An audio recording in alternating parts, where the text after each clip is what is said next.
Hey, everybody, and welcome to the first of hopeful many live broadcasts between Catella Chronicles and Halos in the Infield. I'm Dominic Lorenz, founder and editor of the Catella Chronicles blog. You can find us on Twitter at Catella_Chron. That's at Catella_CHRON. And I'm joined with the very famous Todd from Halos in the Infield. Todd, how are we doing today representing Halos in the Infield? Hey, my friend, it's Todd Fox here. Yeah, I'm doing pretty good. This is a great idea by yourself here. I don't have the cool nicknames or the monikers that you do. I just do a post game.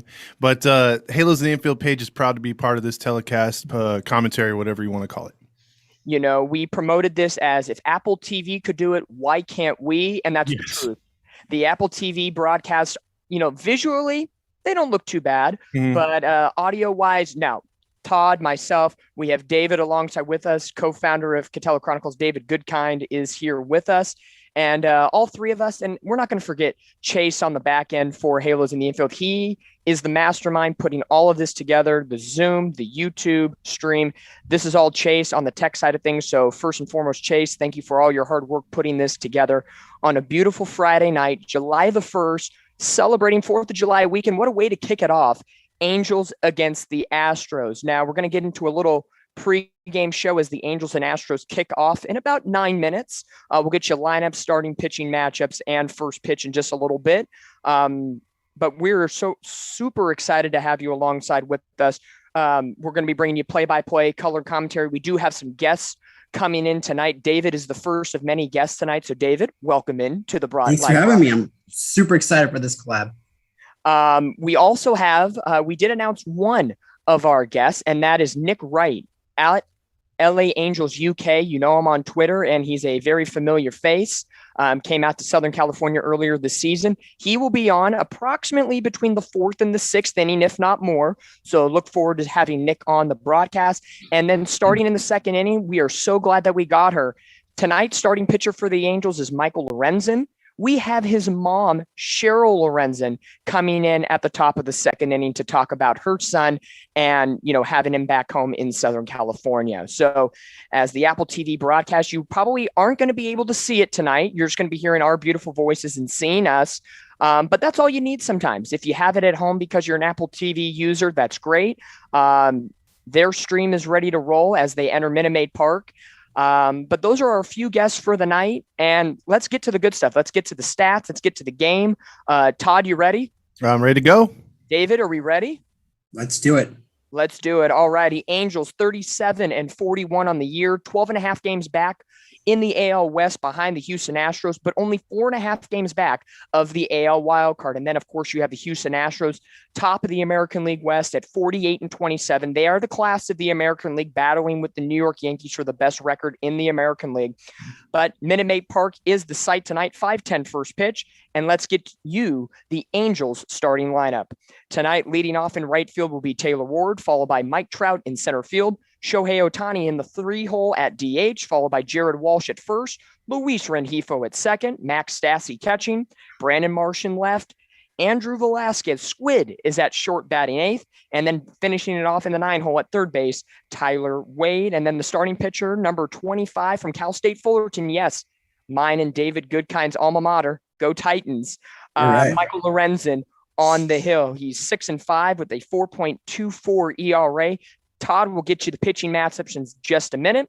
But as I finish off with the Houston Astros starting lineup, it will be Jose Altuve at second base, Jeremy Pena at short, Kyle Tucker in right, Alex Bregman at third, Yuli Gurriel at first, followed by JJ Matajevic at DH, Myers in center, Chas McCormick in left, and the former Ranger, Martin Maldonado, catching. And the starting pitcher will be number 53, Christian Javier, who just recently came off being a part of a no-hitter against the New York Yankees. So to get everything set up on the pitching side of things, I'm going to turn it over to Todd to talk all about Michael Lorenzen and Christian Javier. Mike Lorenzen comes in, as he said, this will be his 13th start of the year. He's 6-5 with a 4.24 ERA and 68 innings pitched. He has 52 strikeouts, so he's much more of a contact type pitcher. He's not a strike him out, throw him out type of guy, but he can get really good with his fastball. That's going to be the key tonight, is pinpointing that fastball, setting up his breaking pitches. And usually if he's in the zone and not throwing around, trying to like mess around outside the zone or on the corners, he has a pretty good start, and he can get really strong as the game goes on. So look for the first 3 innings. If he's not in a groove, if he's sort of just there, getting in, trying to find a rhythm, maybe leaving guys on base, it could get dicey in the 4th and 5th innings. That has been proven to be a real pain in the butt for the Angels pitching this year, is the 4th and 5th innings. So if Lorenzen can get into a good groove through the first 3, I think things are going to look up for a good start for him. So that's key, is not giving up any early runs too. The Angels have not had much success when falling behind early in ball games. It seems like 1 run turns into 2 or 3, and that feels like 6 or 7 the way the hitting's been lately. As far as the Houston Astros pitchers concerned, Christian Javier is a former guy who was just sort of like a Jaime Baera guy, but he found his way with the Houston Astros and has pitched more innings and been stretched out as a starter. He's been effective through 14 starts this year. He's 5-3 with a low 2.73 ERA, 62 innings pitches. He does have 81 strikeouts, so that's more than a strikeout per inning. So he is pitching pretty good, and a low whip at that. With him, Christian Javier can blow you away with some good stuff. He's got a good fastball, and he's got a devastating slider and a changeup. So the Angels are going to have to be patient, but not too patient. So they're going to have to find a balance, and they're going to have to possibly attack him earlier than usual and then wait on his pitches, try to get his pitch count up, because you want to get into the Houston Astros bullpen. It has been pitching a lot better, especially against 2 teams that we didn't think they would have much success against, the Yankees and Mets. But if you can get to the bullpen, the Angels do have experience on hitting their bullpen a little bit better than their starting pitchers. So the key is the Angels got to strike first in this series, and this is not just like any other game in this series in Houston. They have a tough time there. They're going to have to get runs and get them whenever they can, and try not to leave as many guys on base and have too many missed opportunities. Absolutely. And I think, this is game 1 of a 9-game road trip for the Angels, 3 in Houston, 2 in Miami, and then they finish up 4 in Baltimore. So you got a Midwest to East Coast swing. And this is coming on the heels of a mediocre homestand where they go 4-5, but thankfully they ended it on a high note, winning 2 of 3 against the White Sox. So David, I'm going to bring you into the conversation briefly. What can the Angels take away from winning the series against the White Sox and bring to not only this series against Houston, but bring on this road trip to find some sort of success? Because we're only 4.5 out of a wild card spot. Sure. So the White Sox, there's a lot of moving factors here. The White Sox, although they haven't performed up to their capabilities, they're still a very talented team. And so you're taking on more talent as the season progresses and on this road trip. So they know that despite the recent slide, they can match up still and come away with wins against tough opponents. And more so, looking at the wild card discussion, like you were talking about, these games, each one is increasingly more important as they're chasing that last wild card spot. And the White Sox are a team in the mix. Going against Houston, that's the class of the AL, competing hard, keeping these games close, winning these games. That's a nice little sort of a tempo. It could provide an opportunity really to kind of fix the season and get back into a groove like we saw in the first month. So it's kind of creating more good habits, right, against quality opponents and carrying it over into the next game and the next series. Absolutely. I think the Angels have an opportunity here. They lost 3 of 4 the opening series against the Astros back at the Big A, but then they took 2 of 3 in pretty impressive fashion when they came to Minute Maid Park the last time, and that included Shohei Ohtani being Shohei Ohtani and throwing nearly a no-hitter and just an incredible start that he put together. So I will say this. Houston they are the class of the American League. They're always a tough opponent, and they are structured well as a team. And the Angels are lucky tonight. Yordan Alvarez is not playing tonight after a collision he had in left field a couple of days ago. The Astros are being precautious with him. So a different outfield tonight, but still a tough team. I think if the Angels can come in and win 2 of 3, I feel that's success within itself. And then, Miami and Baltimore after that, we'll see how it goes. But We are just about, I don't know, about a minute or two. Houston is getting ready to go on the field here on Apple TV. Final predictions. Let's go quick predictions. We each get one. What do you think could happen tonight? It could be, I don't know, from A to Z, you take your pick. Todd, I'll start with you. What is a prediction you think quickly tonight? I'm going to say Lorenzen pitches really good, and the Angels jump out and hold on 6-5. Angels 6-5. David, quick thoughts? I love that score. I'll say Kyle Tucker kind of busts out of a little bit of slump and contributes a lot of that offense to those 5 runs the Astros scored tonight. All righty. And I'm thinking, I'm along the lines of Todd here. I think the Angels are going to jump on Javier early. He has pitched twice against the Angels. First time on April 9th, only an inning and 2/3. And then the last time he started, or actually came out in relief on April the 20th, he gave up no runs, but it was 3 2/3 innings. So both games, he didn't give up a run, but the Angels won both those games that he pitched in. So guess what?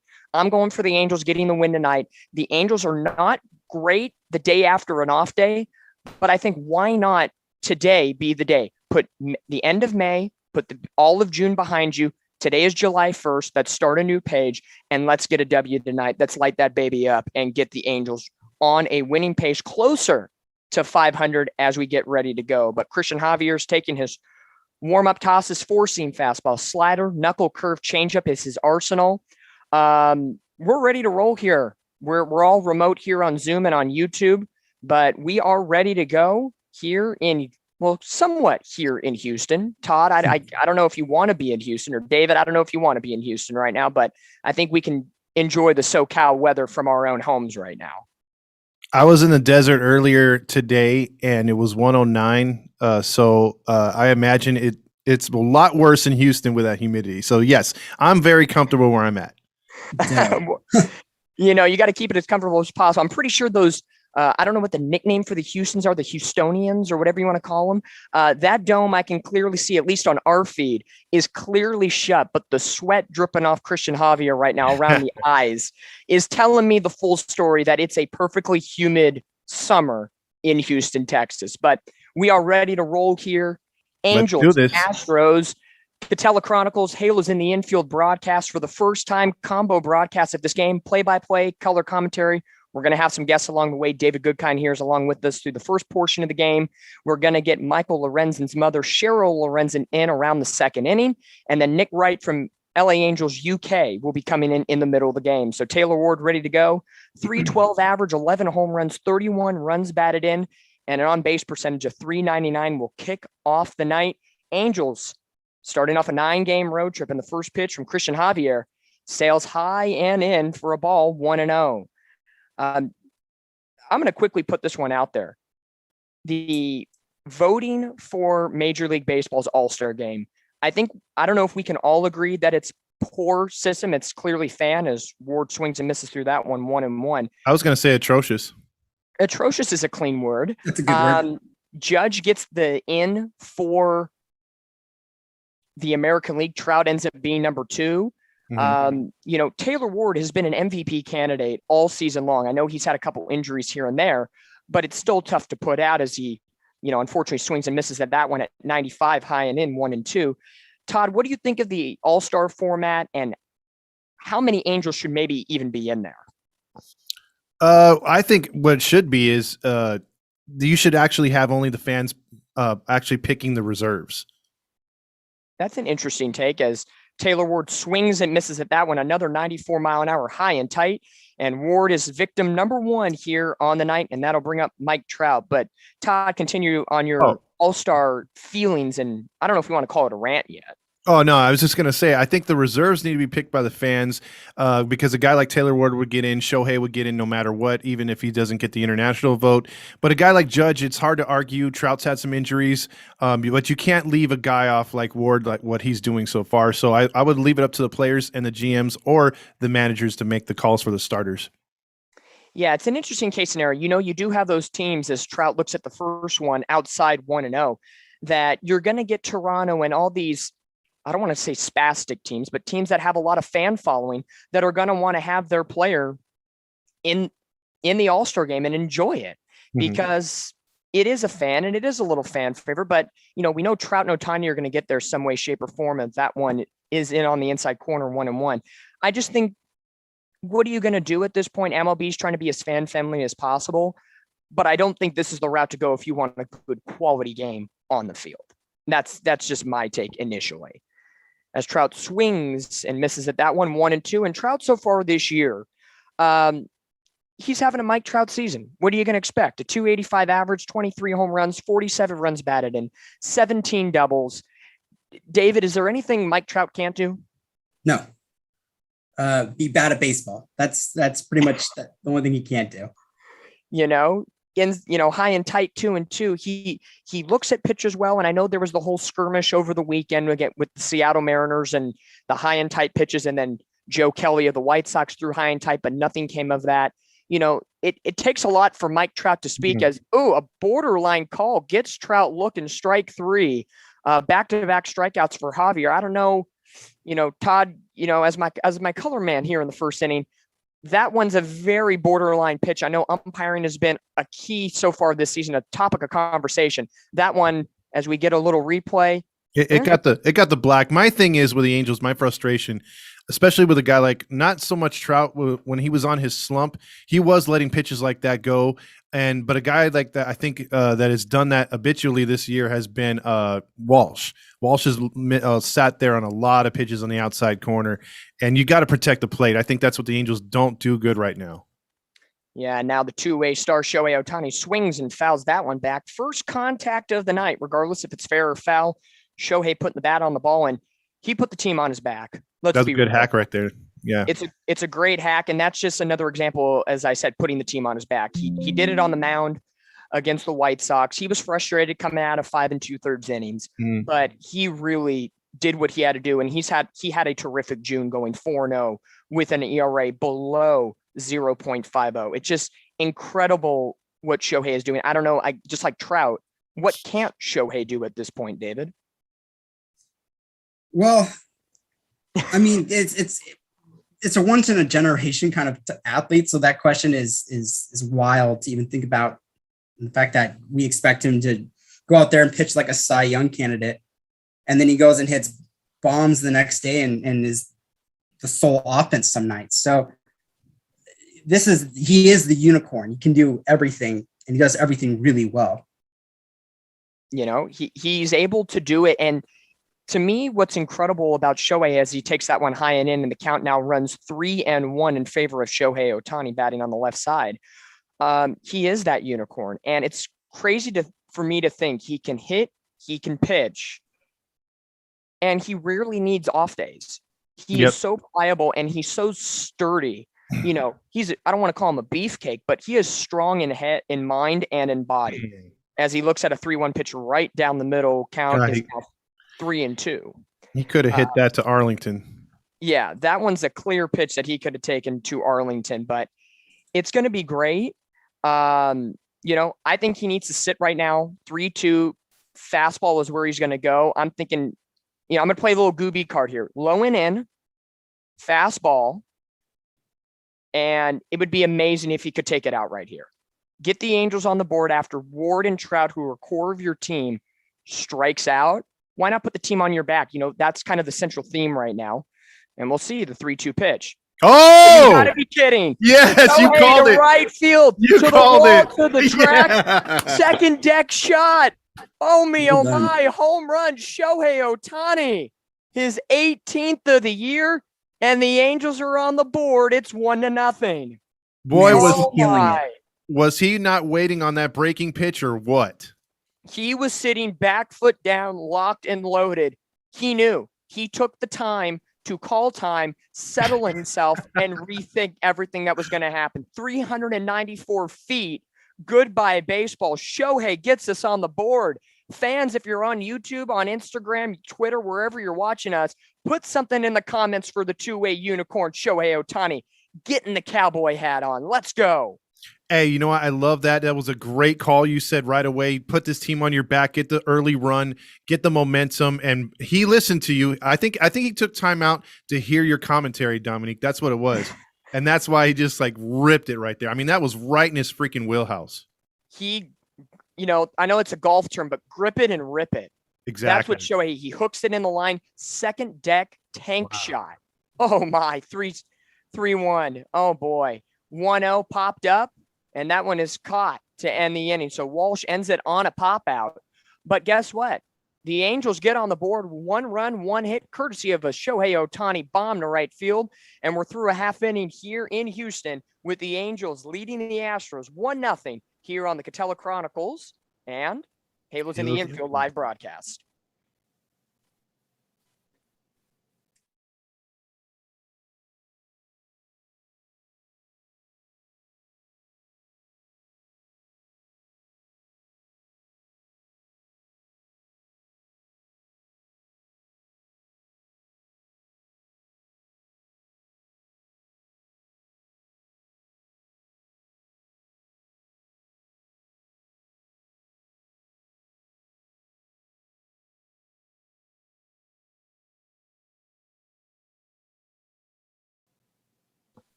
All right, so we'll get into some comments here. I guess if I'm seeing him right here, can't really see him. If he can make that a little bit bigger right there. Let me see if we can pull this down here. Hold on a second. Let me get this up on my side. So Angels fans checking in. I can't really scroll on the screen right here, so I'm just going to read the ones coming off right here. Angels Fandon says Apple TV, let me know because they're not watching the broadcast right here. So I can't really scroll on that one, Chase. So if you're getting that, yeah. Let me help you out here with some comments. Yeah, you can open up Lula on your side and you'll get the comments too. But says our Lord and Savior Shohei Ohtani from Nicholas Hernandez. Can't argue that one. Cannot. We got Ace saying you can count the stickers on the cowboy hat. Yeah, just about. Thomas says just like you said it, to right field. Ohtani. A lot of Ohtani chants. A dinger in the chat. We got Ohtani hit it out from Ace. From Lucas, we got, do you think if Shohei replicates that June performance in July, he's a real MVP candidate? He could be. He could be catching up the form. I think so. I don't see why not. He does both things extremely well. Everybody says, oh, it's because he does both things that he... Well, I'm sorry that you're not a two-way player. Learn how to pitch, learn how to hit, figure it out. It's 2022. Get it going. He may be the only guy who can unseat Judge at this point in the season. Yeah, if he goes on a tear, dude, watch out. Just watch. Absolutely. Well, Angels get a run. They put a little support on Michael Lorenzen as he steps onto the mound. You got Altuve, Pena, and Tucker due up here in the bottom of the first. And the first pitch is down and in the dirt, 84 miles an hour. And the bottom of the first is underway for Michael Lorenzen. And I got a little bit of frozen. My bad. As he, early on, Todd said 6-5, a 4.24 ERA in 12 starts this year, 68 total innings, and back-to-back consecutive balls after a little pause on our end on the stream. Altuve ahead in the count, 3 balls and no strikes. Lorenzen, 28 walks, 52 strikeouts, a whip of 1.265. So he's still, getting through things, and he misses on all 4 pitches to Altuve. Walks are never a good thing. Sometimes they come back to haunt you. And hopefully this is one of the times where the Angels do not have it come back to haunt them.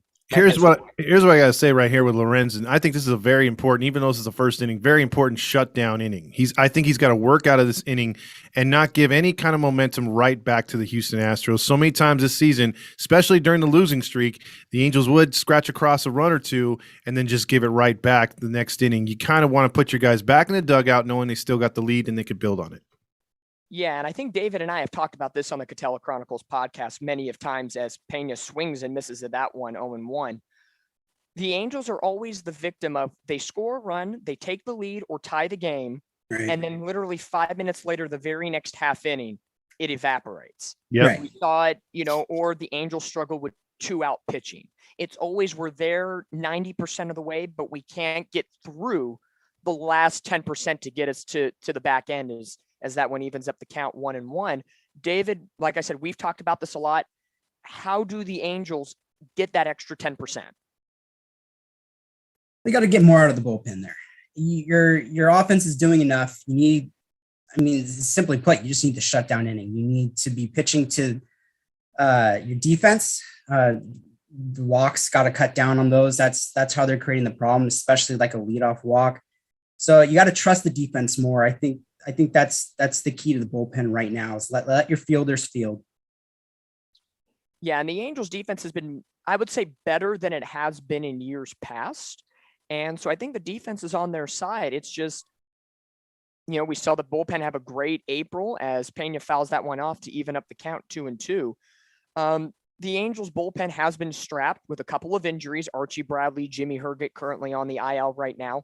And then if you didn't know already, news broke today, Ryan Tepera is serving his 2-game suspension. It went from 3 to 2, so he will serve it today and tomorrow. So Tepera will not be in uniform until Sunday. So we'll see what happens. But the Angels bullpen needs to step up in these situations. And the Angels did get Andrew Wantz back today after serving his 3-game suspension against the White Sox. As the 1-2 pitch swung on and missed, down by way of the K goes Pena. So what a way to battle back. Can I say something as far as Pena's concerned? I think Apple TV did us a favor right there by not showing Pena's parents, because the last time these two teams played on Apple TV, they religiously went to Pena's parents, and that dude just did everything to kill us that night. He's had a great season. I will have to admit, the Astros, like I said, class of the AL West right now. It's tough for us as Angel fans to say, but it's the truth. And Pena, a 275 average coming into that bat with 9 home runs and 27 RBIs. To replace Carlos Correa is tough enough. He goes to the Minnesota Twins, who are in first place in the AL Central right now, as Kyle Tucker steps up to the plate with Altuve at first. Pickoff attempt, a little delay by the Apple TV folks. Again, I know fans watching us on YouTube, we get the stream on our side of things on the on the Zoom call that we're on currently. But guess what? Legality-wise says we can't give that to you as the fan. So hopefully you're enjoying myself, Todd, and David commentary and play-by-play of the game so far. Bottom of the first, 1-0 Angels, courtesy of a Shohei Ohtani home run. As the first pitch to Tucker is swung on into left field, going by the Crawford boxes on left, but into the seats, foul 0-1. But Todd, to your point, Jeremy Pena's parents do not need to make any more appearances when the Angels play them. That's just first and foremost. Let's not get there. And by the way, not to toot our own horns, but we are already better than Matt Vasgersian was the first month or two when he was delayed calls. So we're already doing a hell of a job compared to him. I got some love for Matty V. He is a great broadcaster and he's had a great career. But that first series in Texas was, to lightly say, it was a train wreck. Because right now, if Matty V was in the first month, he'd be calling the home run right now by Shohei. Right and it would have been a foul ball, not a home run. Exactly. As the 0-1 pitch misses just a bit high and away at 85, 1-1.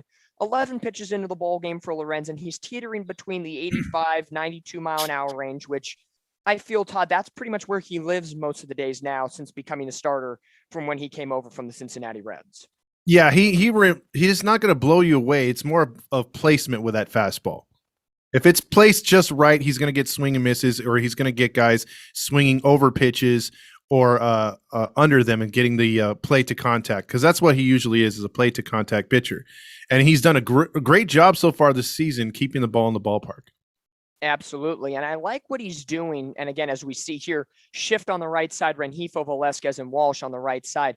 As that one is a half-hearted swing. That's a great piece of hitting. It is. And that's Kyle Tucker being Kyle Tucker. He hits it through the shift. And the throw by Marsh almost gets Altuve overrunning second, but he will be safe. So it's a half-hearted swing that gets through the shift on the left side in the left field for a base hit. So 2-1, 1 out, and that'll bring up the ever-dangerous Alex Bregman to the plate. And Bregman always has, like many of the Astros, has a great average against the Angels. So we'll see, double play opportunity. There has been 11 double plays induced by Michael Lorenzen this season. So maybe we get lucky. Maybe we get an Indiana double play. We called a Shohei Ohtani home run about 5-10 minutes ago.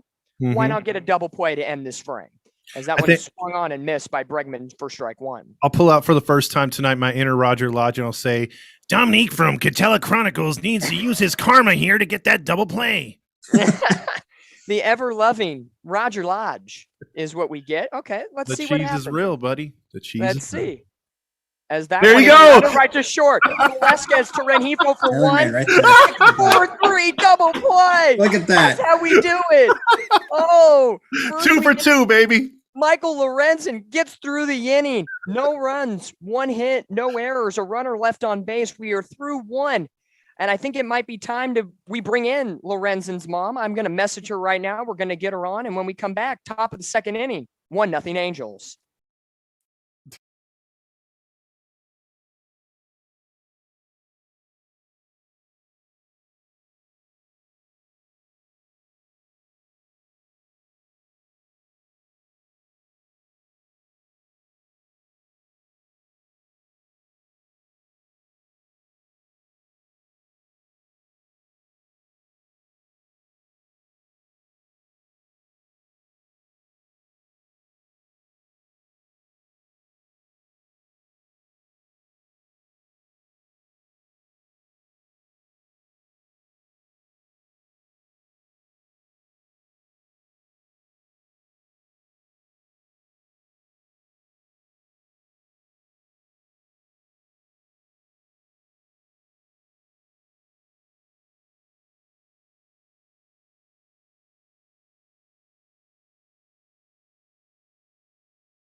Alrighty, back for the top of the 2nd inning from Minute Maid Park. Angels lead the Astros 1-0 as Luis Rengifo swings and misses at strike 1. The play-by-play for the even number innings is going to go to Todd, but before I give it to him, Todd and I and David would like to welcome the mother of Angels starting pitcher today. Cheryl Lorenzen is in the call, in the stream.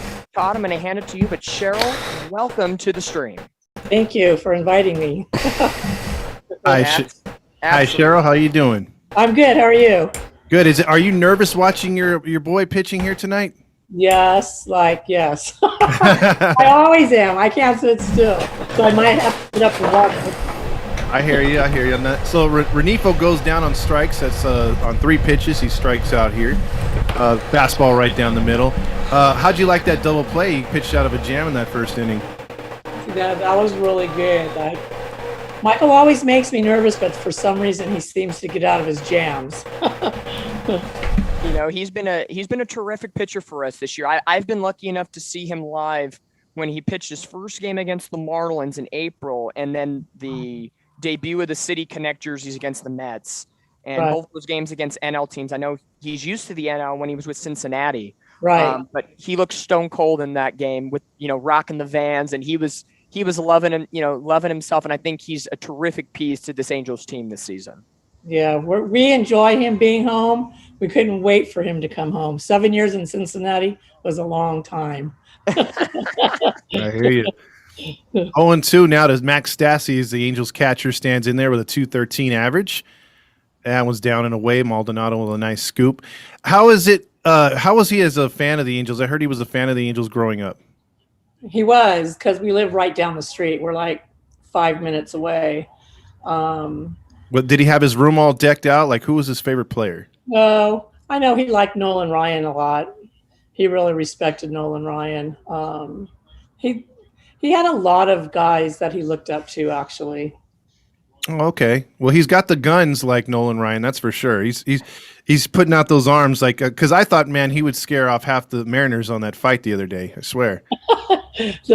No, I actually posted a picture on. I have a fan page for him on Facebook, and I actually posted a picture of him the last time the Reds. I forget what team they were. The bench is cleared, but you'll still see Michael in a bear hug with a big old smile in his face. So Michael likes to give hugs. Oh, I got you. He's all free hugs. That was probably when they were probably fighting Pittsburgh all those years. It might have been Pittsburgh because you've got a mirror right behind Michael in the picture. But I don't. It didn't look like a Pittsburgh uniform. I'd have to check it out and see who it was. Yeah, they always fought the Pirates or the Reds. Stassi went down on 4 pitches. There's Marsh going to left field. This one is going to be caught, though, and a real quick inning. We'll talk here during the commercial break as Javier gets through that first inning second inning pretty quickly. It's still 1-0 Angels.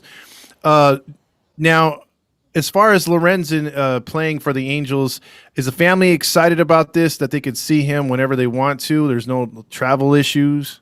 No, because we're all local. It's like perfect. It's like so amazing, especially with all the nieces and nephews. They're still young. They're like between 8 and 9 months, 8 years and 9 months. So they're still kind of young. We used to take them to when they play San Diego or the Giants, local teams when he was on the Reds.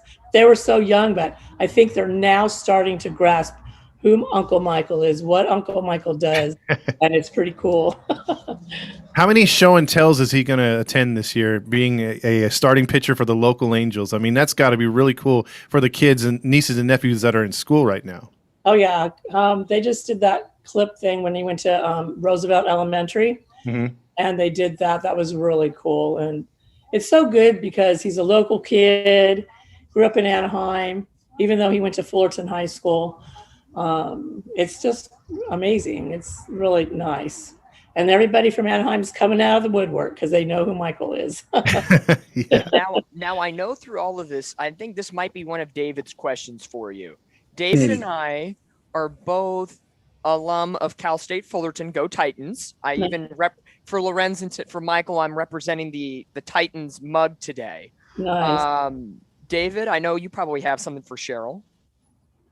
So, at Cal State Fullerton, Michael is an All-American, stud two-way player, played for the national team.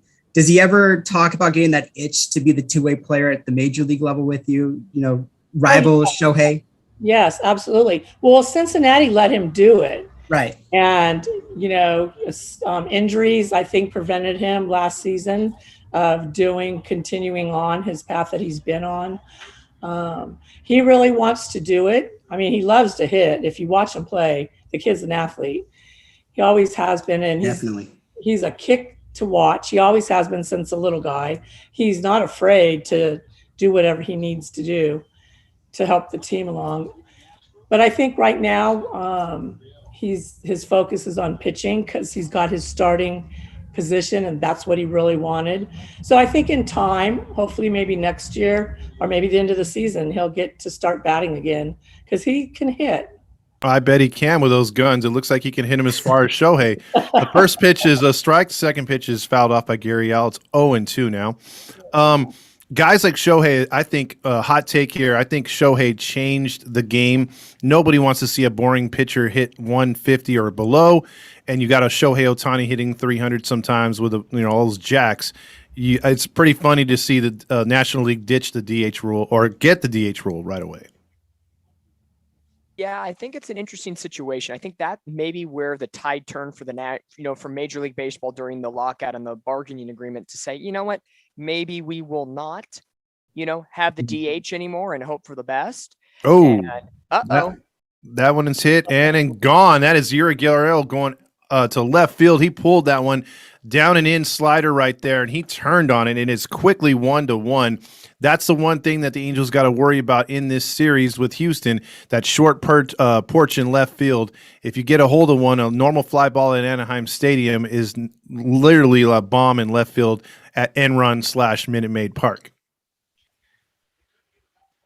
Now, the best thing I think about this, I know it's tough for Michael to give up a home run here, but he has been through a lot of adversity this season. You've seen him having a great start against the White Sox, going 8 2/3 innings, and then you had a struggle in one of his first road starts here in this ballpark in Minute Maid earlier in April. But he's been through the ringer this year, and he's always come out the other side positive and even stronger than his previous start. So we're squared up at 1. Mom, how are we feeling on this one? Unfortunately, not something we want a home run, but how do you see him from the beginning of the year till now, his adversity and how he's becoming stronger each and every start?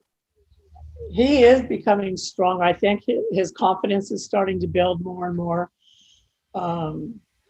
That's one thing about Michael is if he has a bad outing, he's going to come back, hopefully the next game stronger, and he's going to learn from what he did the previous game. He's good at that. Like you noticed that one game that he gave up 5 runs in the first inning, and then he came back and dominated. Yeah, he was battling that start for sure. Yeah, he had a bad inning, but he came back. And was that the same game that Suzuki got hit in the neck? Or was that a different game? That was the same game? No, that was when they lost. No, it might have been.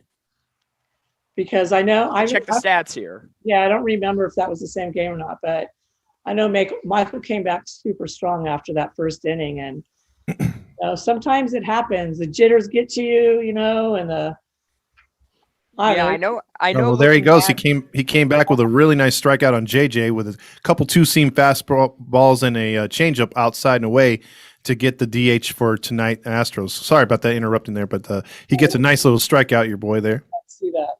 No, that's beautiful. And that's the beauty of Todd for the even number innings being the play-by-play guy. He gets to interrupt whenever he wants. But I'm looking back at Michael's, game log so far.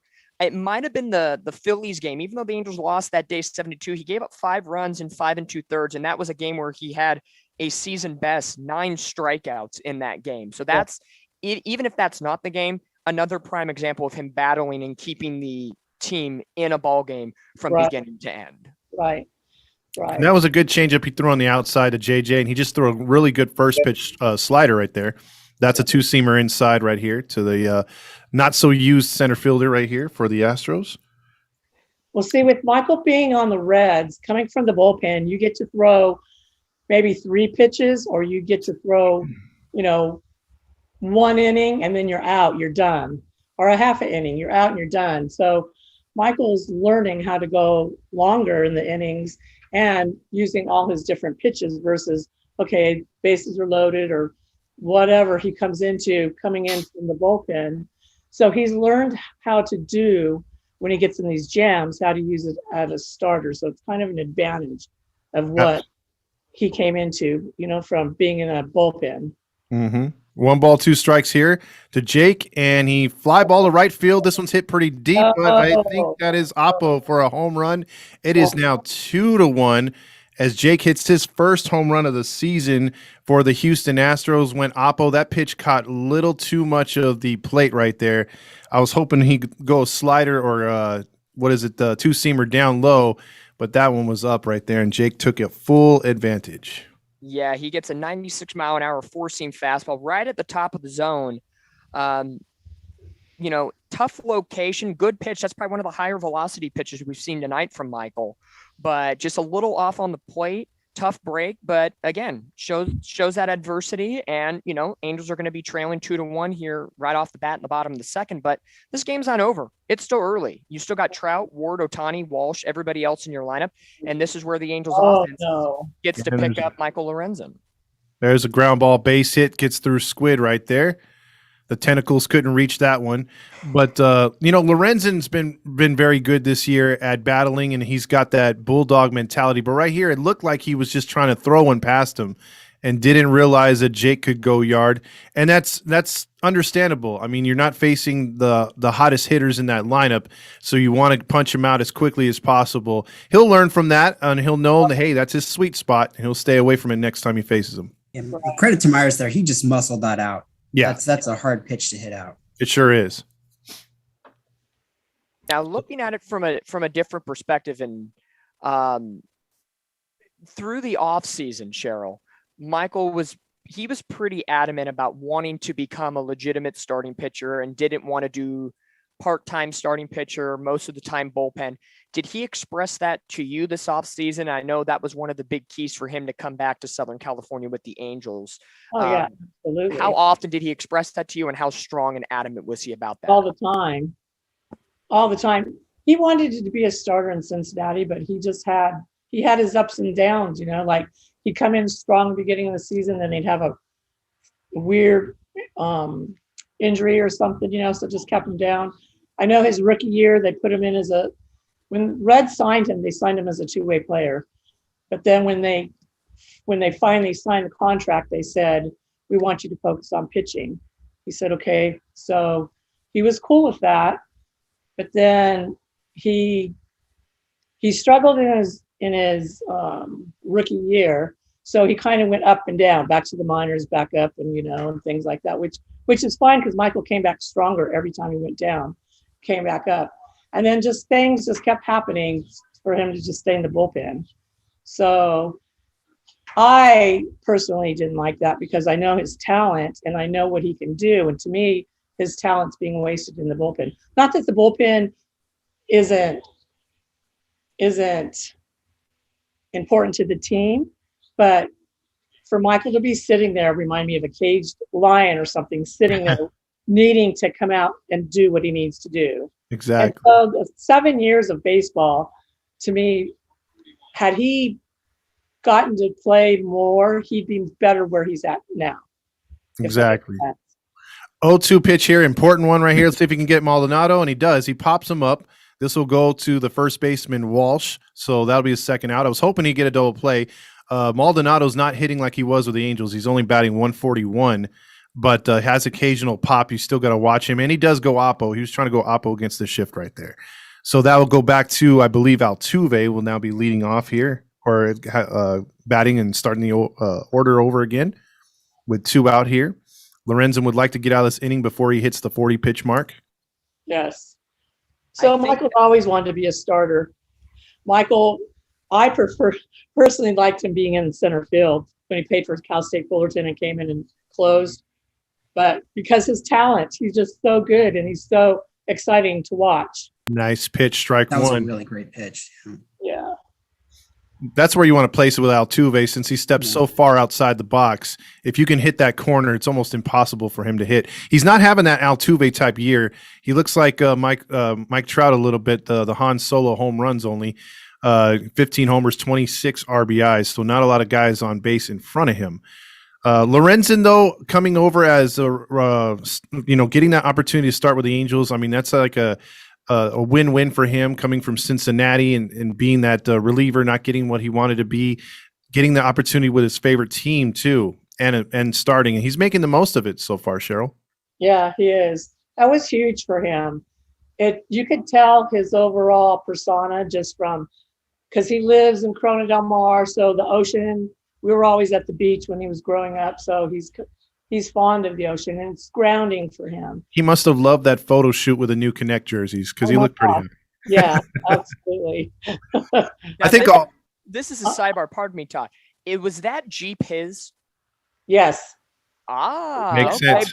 Breaking news, Angel fans. That Jeep is Michael Lorenzen's. It is. 1-2 pitch is grounded, and that one is going to be caught by Squid over there to Renifo. Nice play right there in the flip. That tough one right there in the hole.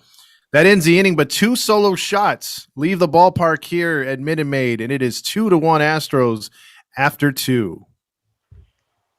Yeah, he traded in his golf cart for that Bronco. Nice. That seems right off the bat a very Michael thing to do. Absolutely. Yeah. Yeah. He loves it. So is there any, I will say, that you can maybe reveal? We don't want to reveal too much from Michael, but any funny stories that he's told you about that are worthy of this live stream, funny things from the clubhouse, or any personalities on the team that he's just raved about, or just fun things that you've heard from the Angels clubhouse through Michael?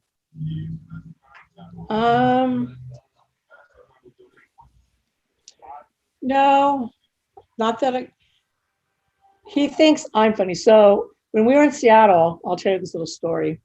We were going down the elevator to Michael to meet the team to go to the Mariners field on Sunday.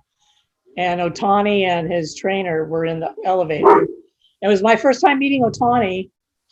And I don't know if Ohtani speaks English or what he knows, what he doesn't know, So Michael's introducing me to Ohtani and his trainer. And I said hello. And then Michael introduced me to the trainer and we shook hands and then shook hands again with Ohtani. And then Michael's like, Mom, he speaks English. And I'm like, oh, what?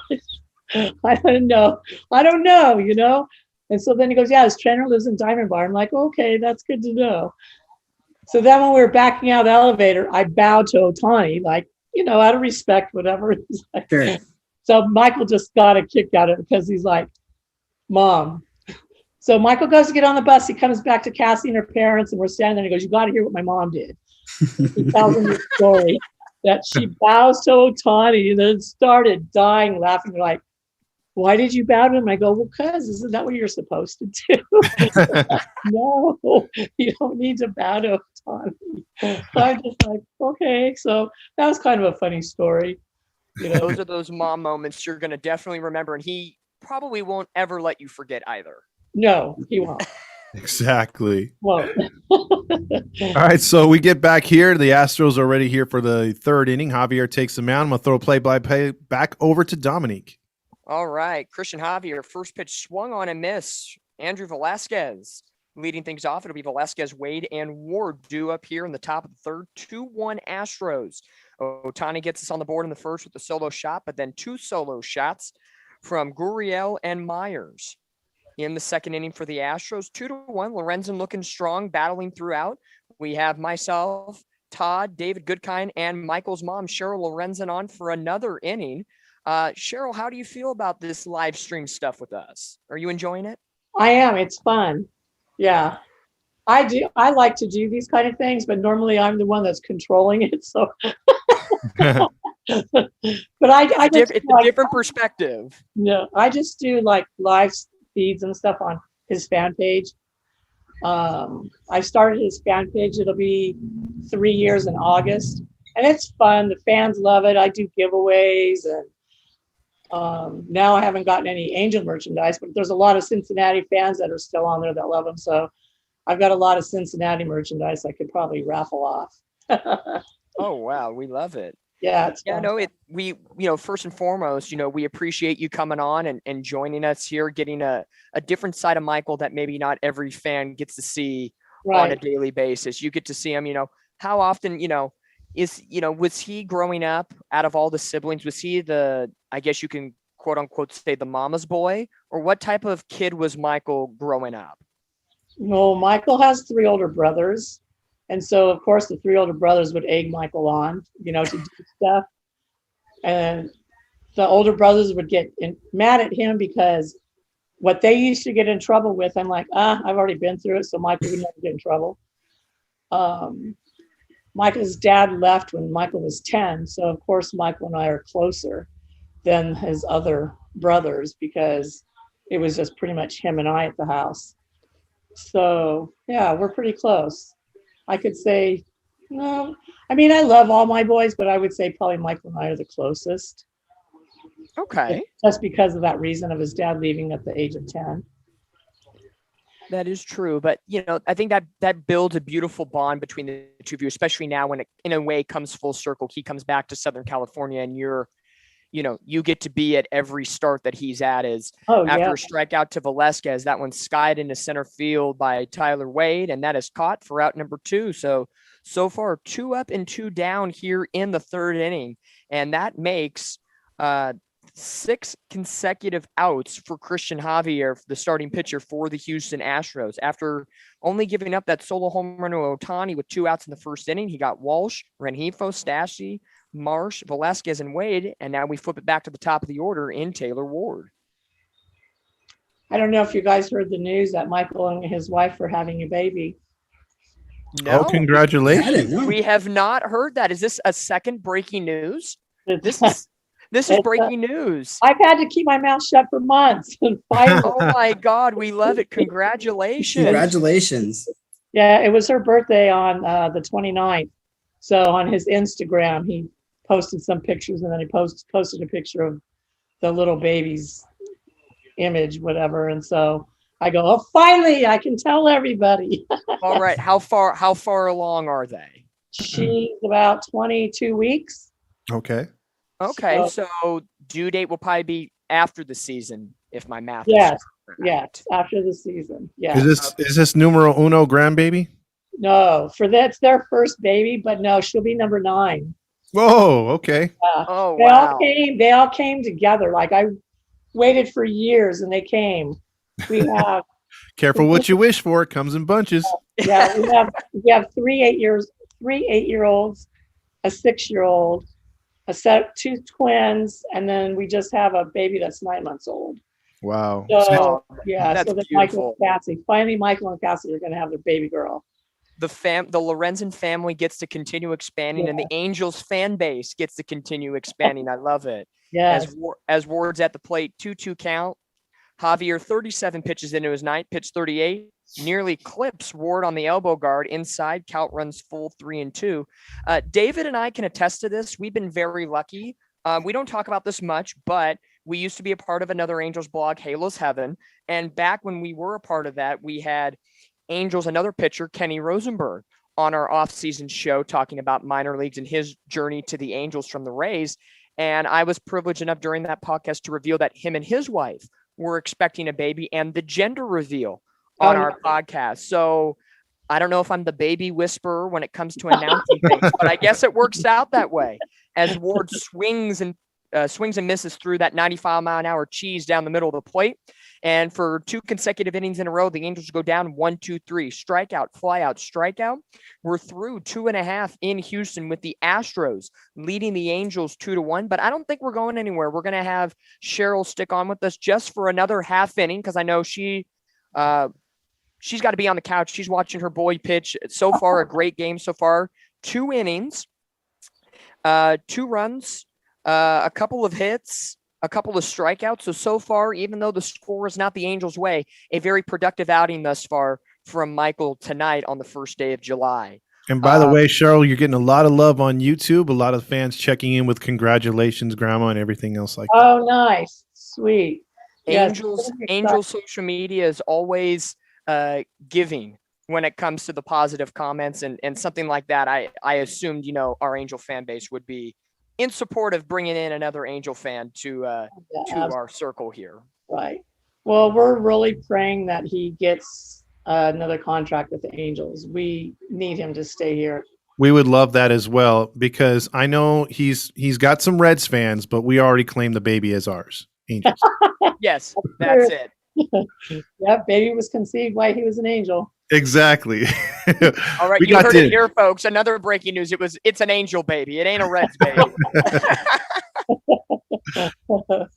Yep. Yeah, the little baby will be dressed in red, but Angel's red. Yes, there is a difference. But it's so funny. His Cincinnati fans are like, we miss him being in red. And I'm like, well, the Angels are red. Yeah, I know. We're not in the National League. You can still be a fan of the Angels. It's okay. Yeah. And if we still think about it, as you mentioned earlier, he was doing two-way stuff back in college. So technically, are we saying Ohtani copied Michael in the two-way category? I'll say that. Yeah.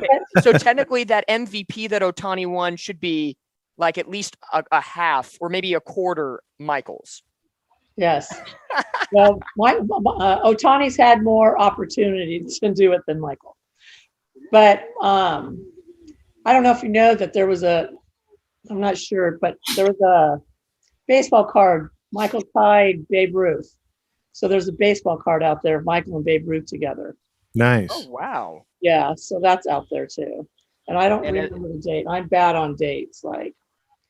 But all that matters is you have it in hand and it's out there and it's somewhere we can find it. Absolutely. Yes. As we get ready for the bottom of the third inning, first pitch from Michael swung on and missed by Jeremy Pena on the slider. And the count is 0-1, is at least on our side of things. Apple TV's flashing a little Mike Trout action in center field as that one's fouled back. And quickly, Michael gets to the 0-2 count, the coveted 0-2 count. We're halfway through the season here, almost at All-Star break, Cheryl. You know, what are your expectations the rest of the year with the Angels? You know, I know the Angels had a great April, tough half of, last of May, and June was kind of here, there, and in between all the emotions. How are you feeling about the team as a whole as Pena grounds to third, but bobbled by Tyler Wade? And that should go as an E5. What could have been a simple 5-3 ground out turns into an E5 speedster on at first. And that'll bring up Kyle Tucker with a runner at first. But back to the question, Cheryl, what are you anticipating from this Angel team as a whole moving forward from tonight through the rest of the season? I think the Angels, of course, they struggle. Every team has their struggles, but I really like the Angels. I like their they play like a team to me. I don't see anybody on the team that's just for themselves like some other teams I've seen. Their chemistry is really good. I just think they've just hit this slump for whatever reason. Like the other night when Michael pitched, it was just like a bounce over the plate, like just fluke plays that happened, and there's like nothing you can do. There's just things that happen, and I just get upset at the fans the way they bash these players because they're trying. It's not like they're not trying. They just have bad games, and so they can't. It's not that they're doing it on purpose. And so exactly.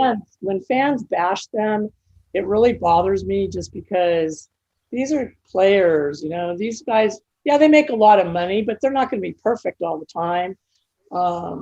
You're not going to go to your job and be perfect at your job all the time. And you're not going to have millions of people criticizing what you're doing. So I think there's a true sentiment to that everybody's human. And right. Even though these guys are getting paid hundreds of thousands or millions of dollars, they're still human, just like you and I are the fans sitting at home. And as Kyle Tucker got a base hit through the right side, Pena goes first to third, runners on the corners, nobody out for Alex Bregman. So another inning for Lorenzen after a first inning, getting out of a jam with a 6-4-3 double play on Bregman the first time around. Gave up back 2 home runs in the second inning and then back-to-back hits here in the third. So, I think so far with Cheryl being on, the theme has been adversity with Michael, and so far he's gotten through that most of the season. So let's uncage the lion here, as she put it, and let's get through another inning, and let's really show what he's got as he blows by the fastball. We got to bring that Lodge karma back in, because that right there, that hit that Tucker got right there was just bad luck. If the runner's not moving, it's hit right to Renifo, and it's an easy double play. But Renifo ran to cover second, and that just left a hole right where he was. Exactly. And the error by Wade at third to start off the innings. So far, 2 kind of boo-boo plays to say it in a different way, kind of have Lorenzen in a tough spot as that one misses low and away, 2-1.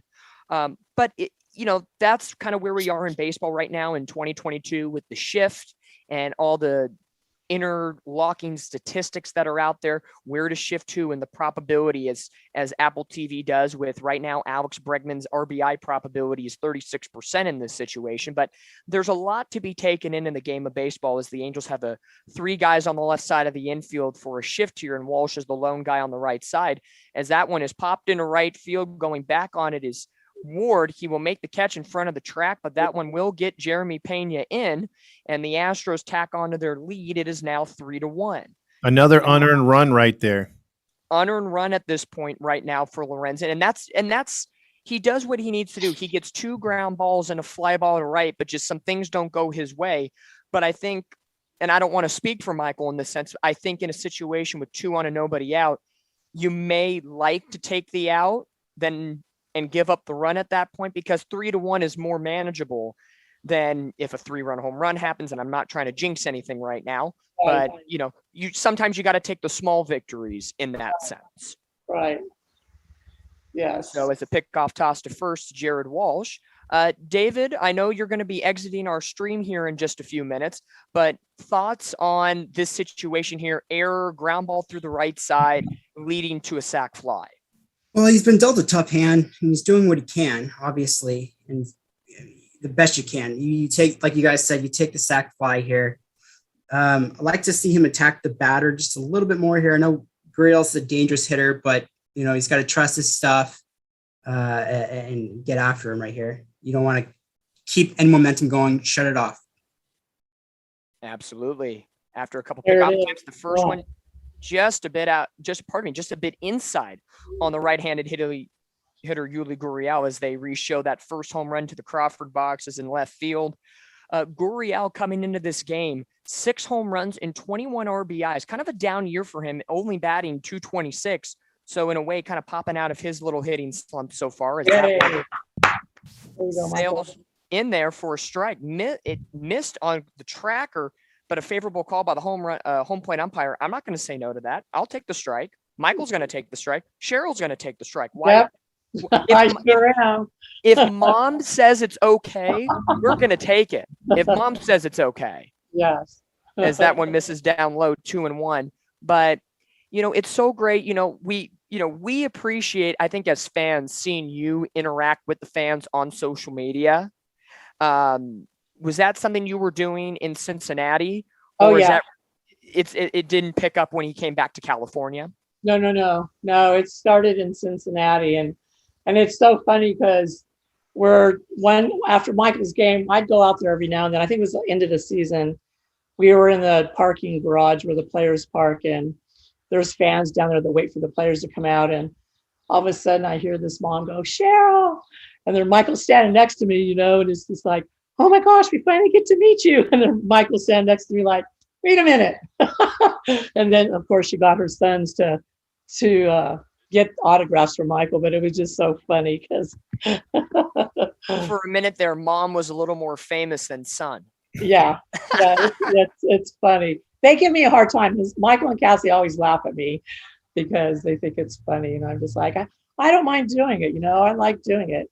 I would get on the Cincinnati Reds page and interact with the fans and stuff and post stuff about Michael when he was little and just things, because it's good the fans to know of what their life was. They, other than out of being an MLB player, I should say.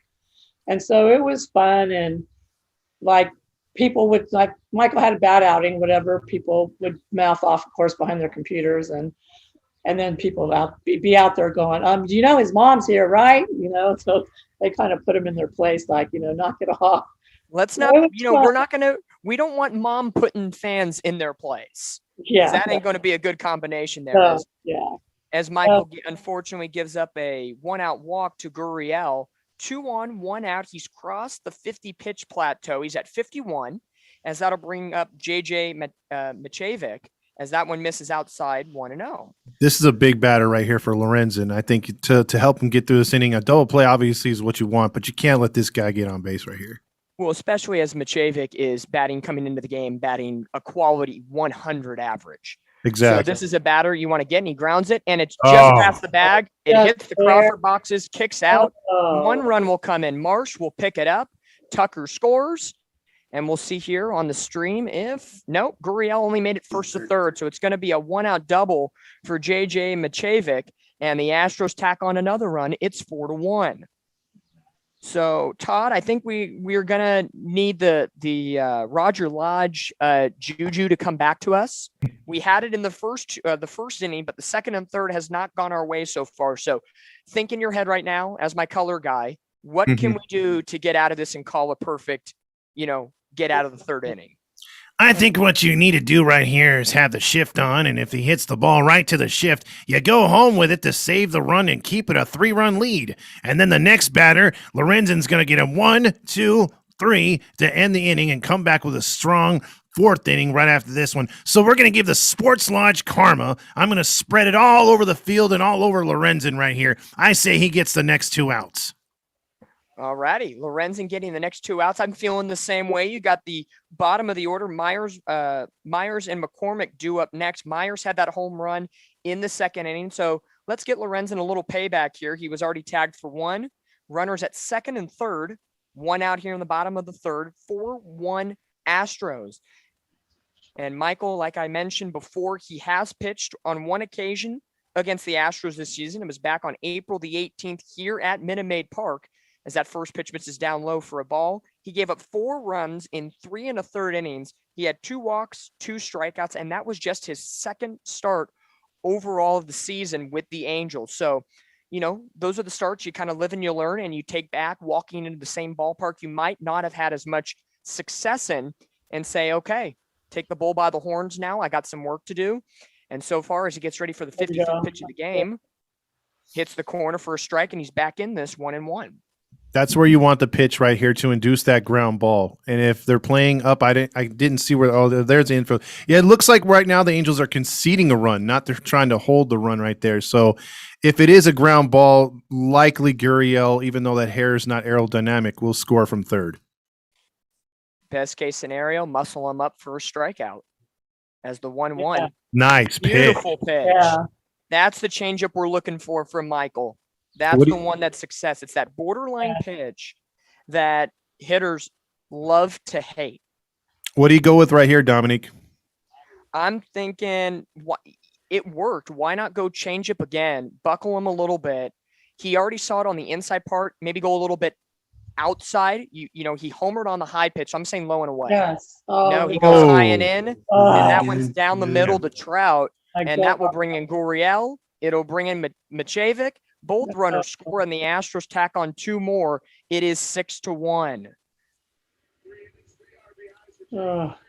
So tough inning now for Michael Lorenzen, as right pitch, right spot, just the Astros out muscling him in these situations. And it was a tough at bat for Lorenzen against Gurriel. He got ahead of him and then lost him. Ended up walking him, and now eventually walks. Unfortunately, will come back to haunt a pitcher every once in a while. But Gurriel scores, Macevic scores, and the Angels offense is going to have some work to do tonight. David, for you, coming in on a color commentary spot, as before that, it looks like, I want to say it's either Ortega or Peguero's getting warmed up in the pen. Kind of hard angle to see here on the stream. Down 5 runs now after being up 1-0. It's still early, only the 3rd inning. What are the Angels going to have to do quick to get back into this ball game? You need to tack on some runs in the next inning. Start getting Michael some run support back. You still have the top of the order. This is the time to do it. So I feel like next inning is huge. You got to put at least a run back. Start chipping into this lead. Absolutely, as the first pitch of McCormick, and that one he gets into, and that one's driven right wall, track, and gone. And that's a 2-run blast for McCormick. The 3rd home run tonight by Astros hitters, and the Angels are now falling behind 8-1, as the Astros have put together a quality 6-run 3rd inning. Not good. Not a good one, Cheryl. Like we said earlier, everybody's human. No one's perfect. Right. So, a struggle here in the 2nd and 3rd inning for your boy. What would you have to say as a fan, and even as a mom, if this was a little league game, a high school game, and he comes off the field, what would be your pep talk for your son? I would probably tell him it's okay. It's just a game. That's just, I don't know. I mean, it's hard to talk to Michael after a game. Not hard to talk to him, but any player, if they've had a bad game, you just got to give them support. You can't. I don't know. It's hard. It's really hard. Baseball is a very mental. It's a very mind game. No, it is. And sometimes you can sink into some deep holes, but then you can be at the highest of highs at that point. So yeah. I agree with you 100%. A game is a game. It's only July, and the Angels. We talked about this in our pregame show. For as tough as the Angels and up and down the season has been thus far, coming in today, the Angels are only 4.5 games out of a wild card spot. Right. So there is a tomorrow, and the struggles are. It's okay. Right. Well, the bats need to come alive. We're not hitting. So when your pitchers are struggling, the bats got to help sometimes. Absolutely. Yeah, I mean, your son has pitched a few of these games where it's just been like he's been in it the entire time, like he's kept his team in it. A bloop here, a bloop there would help, but yeah, the hitting has been the problem, I think, for the Angels. The pitching has been really good, and your son's been one of the reasons why. And there's not it's not going to be perfect every night. You're going to have a game where you just maybe things just don't work out. But hey, we know what kind of pitcher he is, what caliber he is. We know definitely he's going to come back strong the next start for sure. Right. Absolutely. Michael will give you 110%. Like, he'll do what he can to just keep learning, But you know what? I got to say one thing, Cheryl. I thought I'd be hearing more F-bombs from you right now. I thought you'd be breaking things in the background. So, I mean, credit to you. You kept your composure. If Michael found out, I would be in big trouble. I say the S word. He goes, "What did you say?" Son is keeping mother in check. Oh, yeah. I'd be like, "You're in Houston. You can't do nothing to me." This is where you can mama bear him a little bit and say, you know what, you're in Texas, I'm in California, love you, but we got this. We're still family at the end of the day. Yeah, no, once I shut the computer down, it'll be no, just kidding. Just kidding. No, I'm here at Michael's house with Zeke. I have to show you Zeke with Michael's dog. Come here, Zeke. This is Michael's baby. I don't know, can you see him? No, we don't have you on the camera. Oh, okay, never mind. Anyways, I'm here with Zeke. We've heard him a couple times. He's tried to do some play-by-play as the game's been going on. Yeah, no, he's hoping that his barking, translates from California to Texas, and I'm like, come on, Michael's Dad. on the board. As Altuve evens the count 2-2, the pitch, and that one fouled off his back right ankle. Seems okay, and Michael still even in the count 2-2. 67 pitches on the day for Michael, and 45 strikes. So he's relatively staying in the zone. It's one of those starts, as we mentioned, and as Apple TV says, 31 pitch inning here in the third. Just Houston's doing unfortunately what Houston does best, square up some baseballs, and they're just very good major league hitters. As the 2-2 floats in there, just misses high and in, and the count runs. Well, that's the thing, right? It's some of these are opposite field home runs. You got to credit the Astros right now, and then it doesn't help that the inning started on an error. So, right, you just tough luck sometimes. Right. Well, my hope here before we let Cheryl go here at the end of the inning, let's get this pitch to be the final out.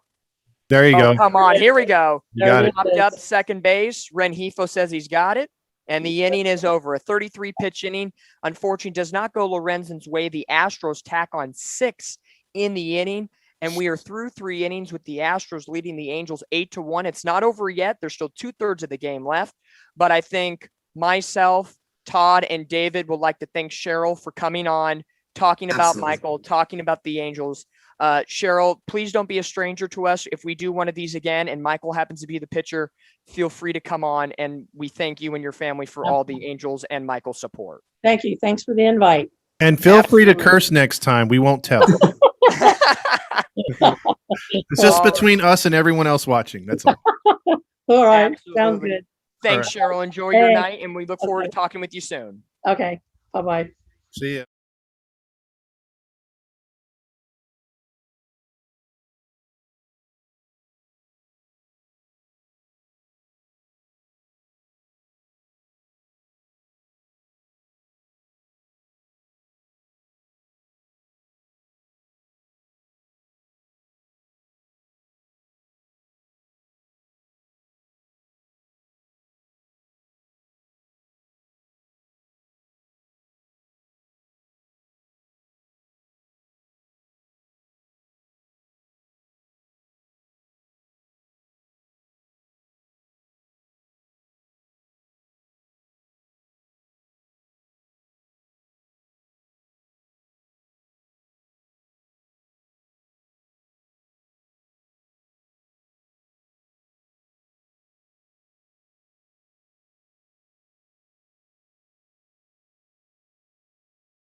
All right, so we're back here to the top of the fourth. Not the way that we wanted things to go. Lorenzen's pretty pissed off. His mom, unfortunately, was live with us when everything was going down. She had a good time on here, but her son, not so much. A couple of pitches were just left up in the zone on 2-strike counts. So it's unfortunate that he was not able to get through some of these innings right here as they tacked on 6 runs in the bottom of the third. So we're looking for the Angels to chip away right here. Lorenzen still battled through it, so you got to give your hats off to him. Let's get something against Javier right here, right, guys? Well, that's right. And, as Mike Trout gets ready to roll, which that's a ball. I don't know how that's a questionable strike. Let's not get there. Before we welcome in our next guest, I'm going to outro our first guest, David Goodkind, my fellow Catella Chronicles co-founder here. He has got to escape the stream. It's not because the Angels are losing. He's got some other plans that he's got to get to. So David, thank you. You can follow him at @DGoodkindCSUF on Twitter. He's going to be writing. He does our weekly power rankings. David, you are awesome. He's also on our podcast. He's awesome. Love him. Appreciate it. Enjoy. And don't forget us at Catella Chronicles, at Catella_CHRON. But David, I salute you. Thank you for coming on today. Let's see some fight from the boys tonight and go down swinging. Let's see what happens. We're gonna go down or win the game. Just win the game. That'd be great too. Well, Trout took your advice. He went down swinging to start off the inning. I didn't mean literally. But So 1 down already to start here in the 4th inning. Let's introduce our guest. Why don't you introduce yourself? Actually, all the way across the pond. Hey guys, thanks for having me on. I'm Nick Wright, and you'll know me as LA Angels UK on Twitter, Instagram, TikTok. On the podcast, we have Halfway Around the Halo, which is a UK Angels podcast. And yeah, just really glad to come and chat some Angels baseball with you guys. There you go. And we, like I said, if you haven't seen his page, he does pretty good breakdowns of the Angels afterwards. Here's Shohei, the second pitch, 0-2, looked at right there. Nick does a good job breaking it down. And I really liked your videos when they were during the slump. You're like, man, something's got to break, and it's great to see fandom coming from across the pond like that and with such passion. And we know you have a good fan base over there as well.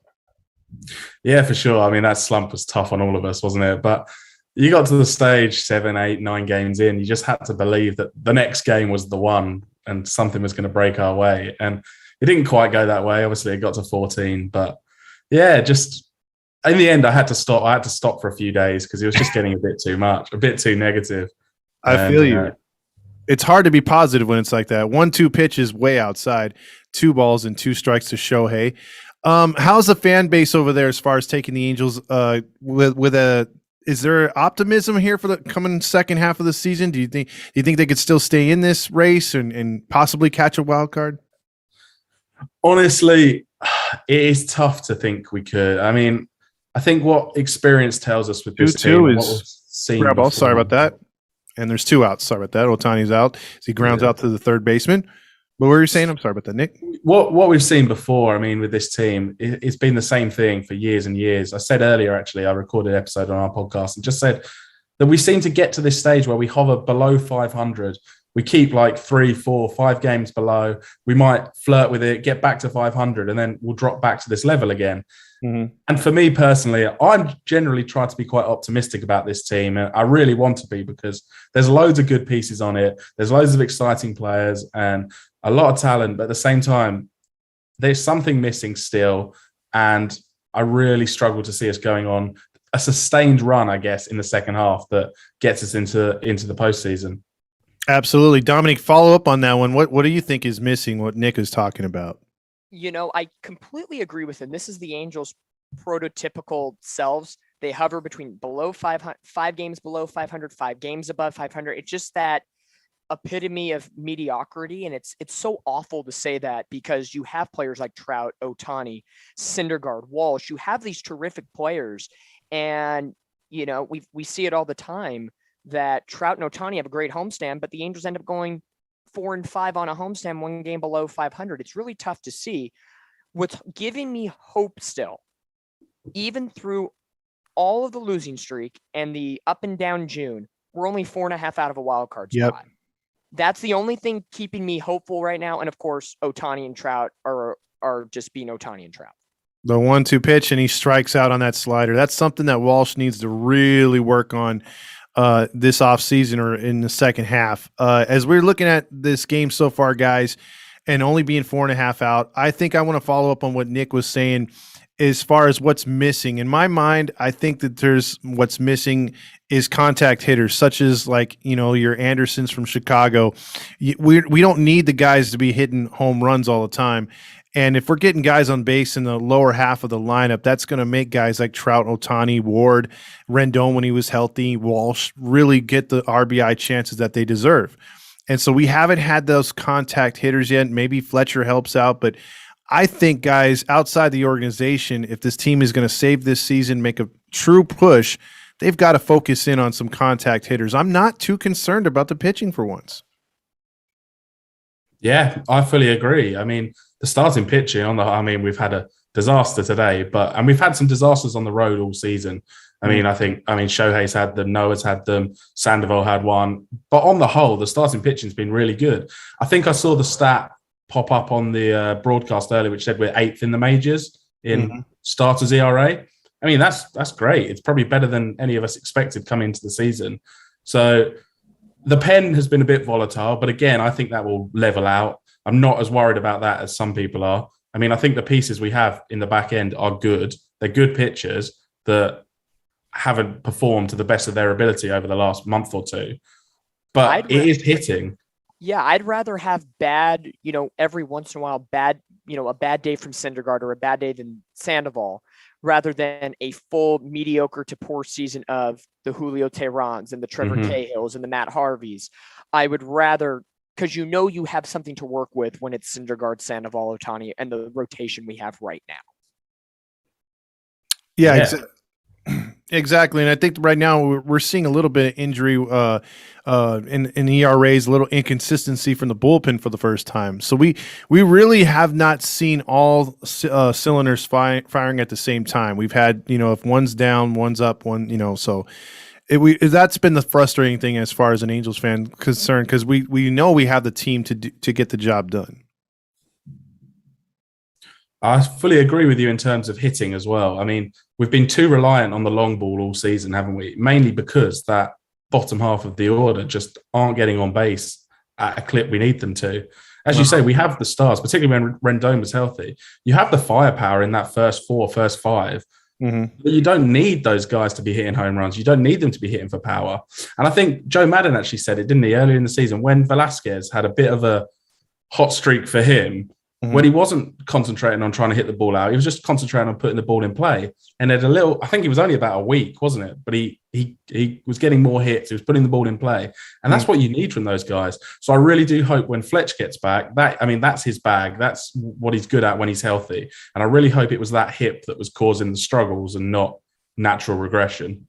Exactly, because he did get into a bad bad juju of just hitting the ball too high, swinging at stuff head high and stuff. And speaking of a guy who needs to come in here and do good right off the bat because of his ERA, it's at 14.54, and that is Elvis, and not the Elvis. We're talking about not the guy from Memphis. We're talking Viva Las Vegas over here. Yeah, exactly. But he does get a ground ball. Let's see if Wade can make the throw.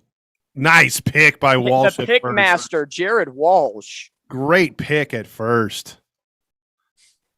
I don't like Wade's waiting for that ball right there, guys. I would love for him to run up and aggressively charge it. See, goes back, throws off his back foot. You have nothing behind that throw. He's lucky he got it there in time, and even more lucky that Walsh made that pick. Especially with a guy like Pena running down the line as well. Absolutely. You got to throw it quicker. I think you charge that ball and you throw it on the run. He's not a third baseman, though, is he? This is one of the problems we have. That's right. What I was going to say. He's not a prototypical third baseman. Again, we came into this year saying that's Anthony Rendon right there. And for the second year in a row, and we can get into this, perfect timing right here. 2 years in a row, Anthony Rendon has been injured hip and now wrist. And last year we filled the hole most of the time with either Phil Gosselin or Jack Mayfield. This year it's going to be Wade and possibly McKinnon. So this is uncharted waters for the Angels, and that's just something that they're going to have to deal with for the rest of the season. Exactly. They're going to have to play with what they got right now.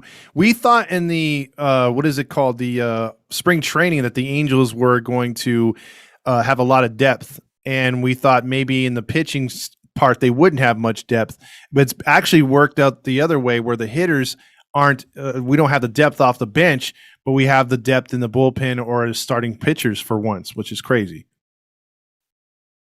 Yeah, it's very dissimilar to what we've seen previously, isn't it? And you'd like to hope, though, that the hitting should be fixable. You should be able to find someone or pieces to come in that can do that role we need them to in the lower half of the order. And so far, we haven't found them. But there's a few guys. I mean, I know everyone's calling for Stefanik, aren't they, from AAA, just got back from injury to come up, having a great year down there and hit all the way through the system.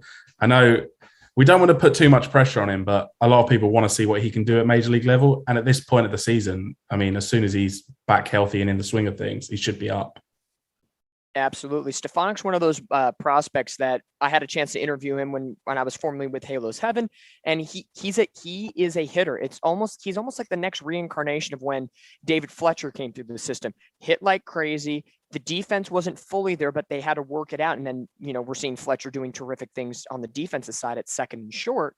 So I can really see that. But just for a moment, bringing it back into Peguero, he's been mostly at AAA Salt Lake this year, and in 18 games, a 3-0 record, a 3.55 ERA in 25 and a third inning. So he's had success this year. It's just now translating that to the big league level. Exactly. That's why they were bringing up the video of him tipping his pitches, and Trout was pissed off because he could clearly see it from center field, and that's not supposed to happen to a major league pitcher. At least that egregious. You know what I mean? Now that we see the footage on it, it's even more egregious than I think we initially thought Wednesday night. Exactly. Tuesday night. Was it Tuesday or Wednesday? Tuesday in the loss, I think. Yeah, it was Tuesday. If Trout's catching that in center field, how's the pitching staff not catching it? Exactly. Someone should have went over to him. Squid with a nice play on that overused shift. Now, real quick though, guys, what are your thoughts on the shift? Are you going to cry or shed a tear if it's gone completely, or do you want it to be used as sort of some other things like a challenge, only certain amount of times during the game? Nick, I'm going to let you start off with this one. Thanks for that one. Put him on the spot. Hey, that's what I'm honestly on the fence. I'm on the fence with it. I'm not totally convinced either way yet. I don't like baseball banning. I don't like baseball banning innovation and banning new ways of playing. I mean, the game's developed consistently over the history of baseball. You've seen new things come into the game, the shift being one of them. I don't like Major League Baseball coming in and saying, look, you need to get back to a traditional sense just because that's how it was done, and we want to see more hitting, more traditional hitting, and everything else. So I don't particularly like to see it done, but at the same time, it does take something from the game, doesn't it? When you see a ball lined into right field, left-handed hitter, and it's straight to a guy standing in the outfield who either catches it or throws it to the first baseman.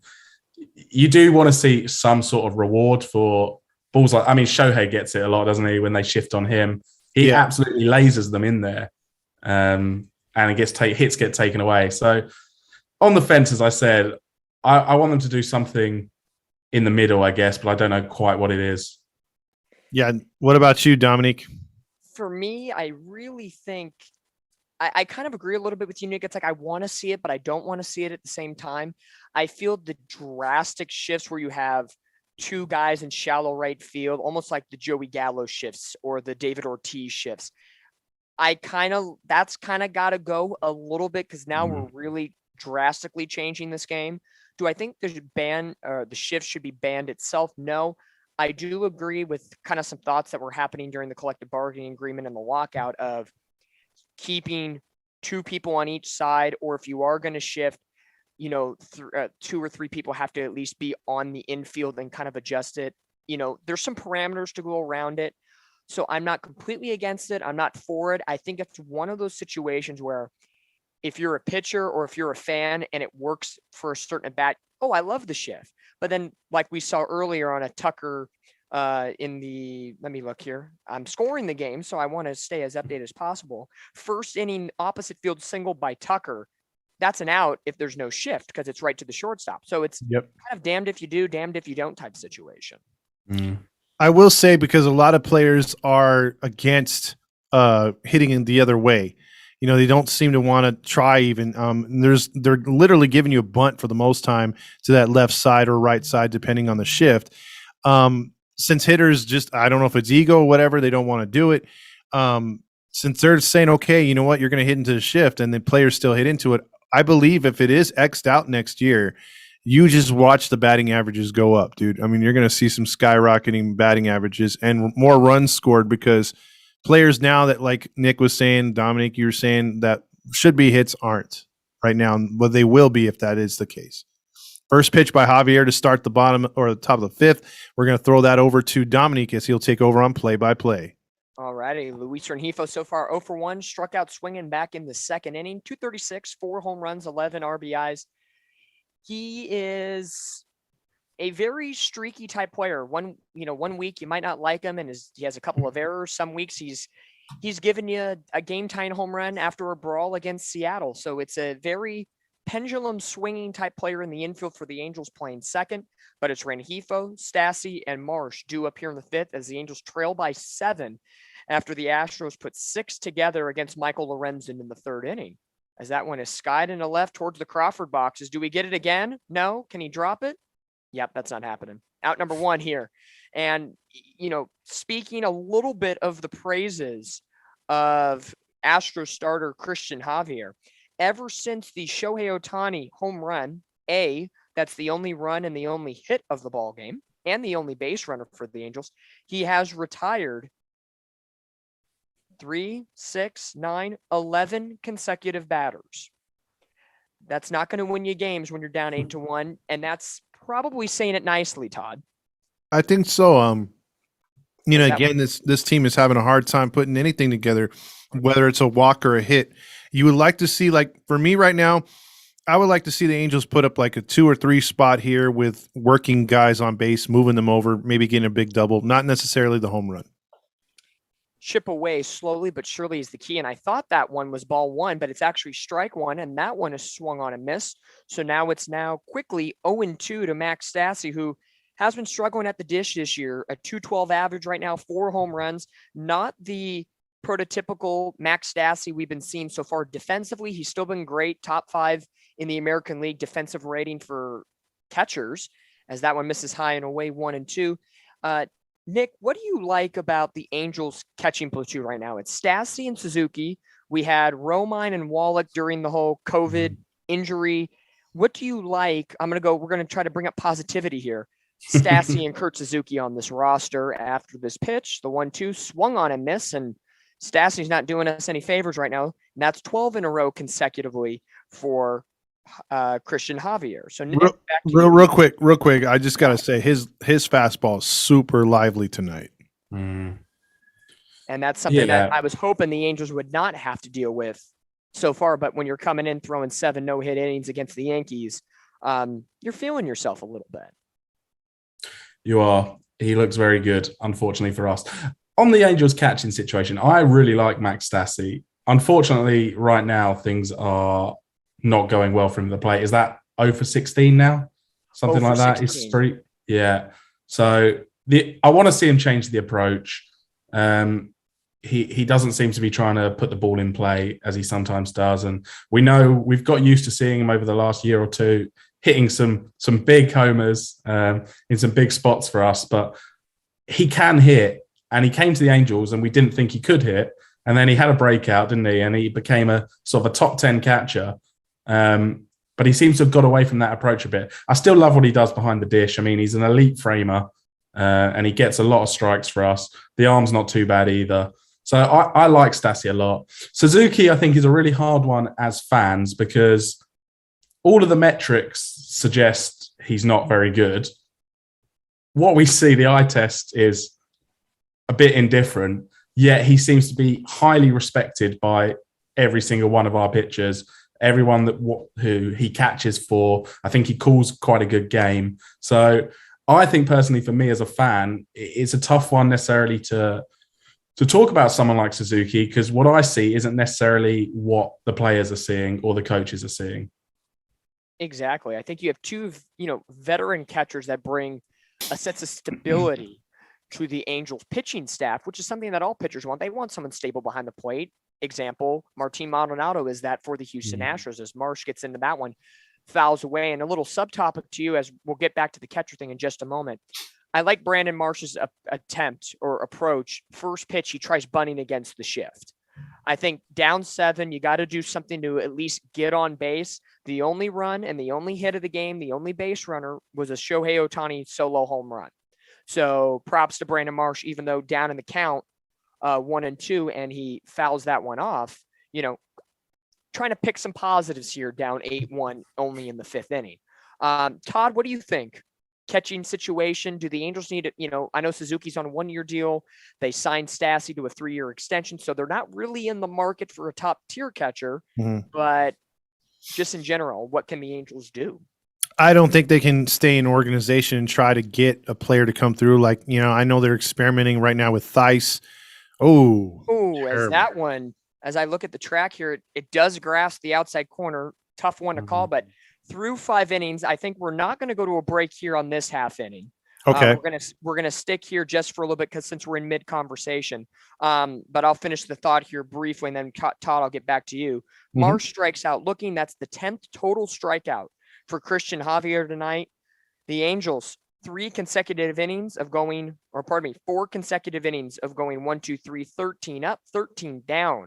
Since the Shohei Ohtani home run, we're through 4.5. We head to the bottom of the 5th. Astros still up 8-1. But Todd, I'll let you continue about the Angels catching scenario with Stassi and Suzuki. Yeah, we saw Wallach, and we saw we haven't seen Theis yet, really. So we don't know what's going to happen with him. A lot of people liked Wallach, how he was able to call a good game, had a lively arm.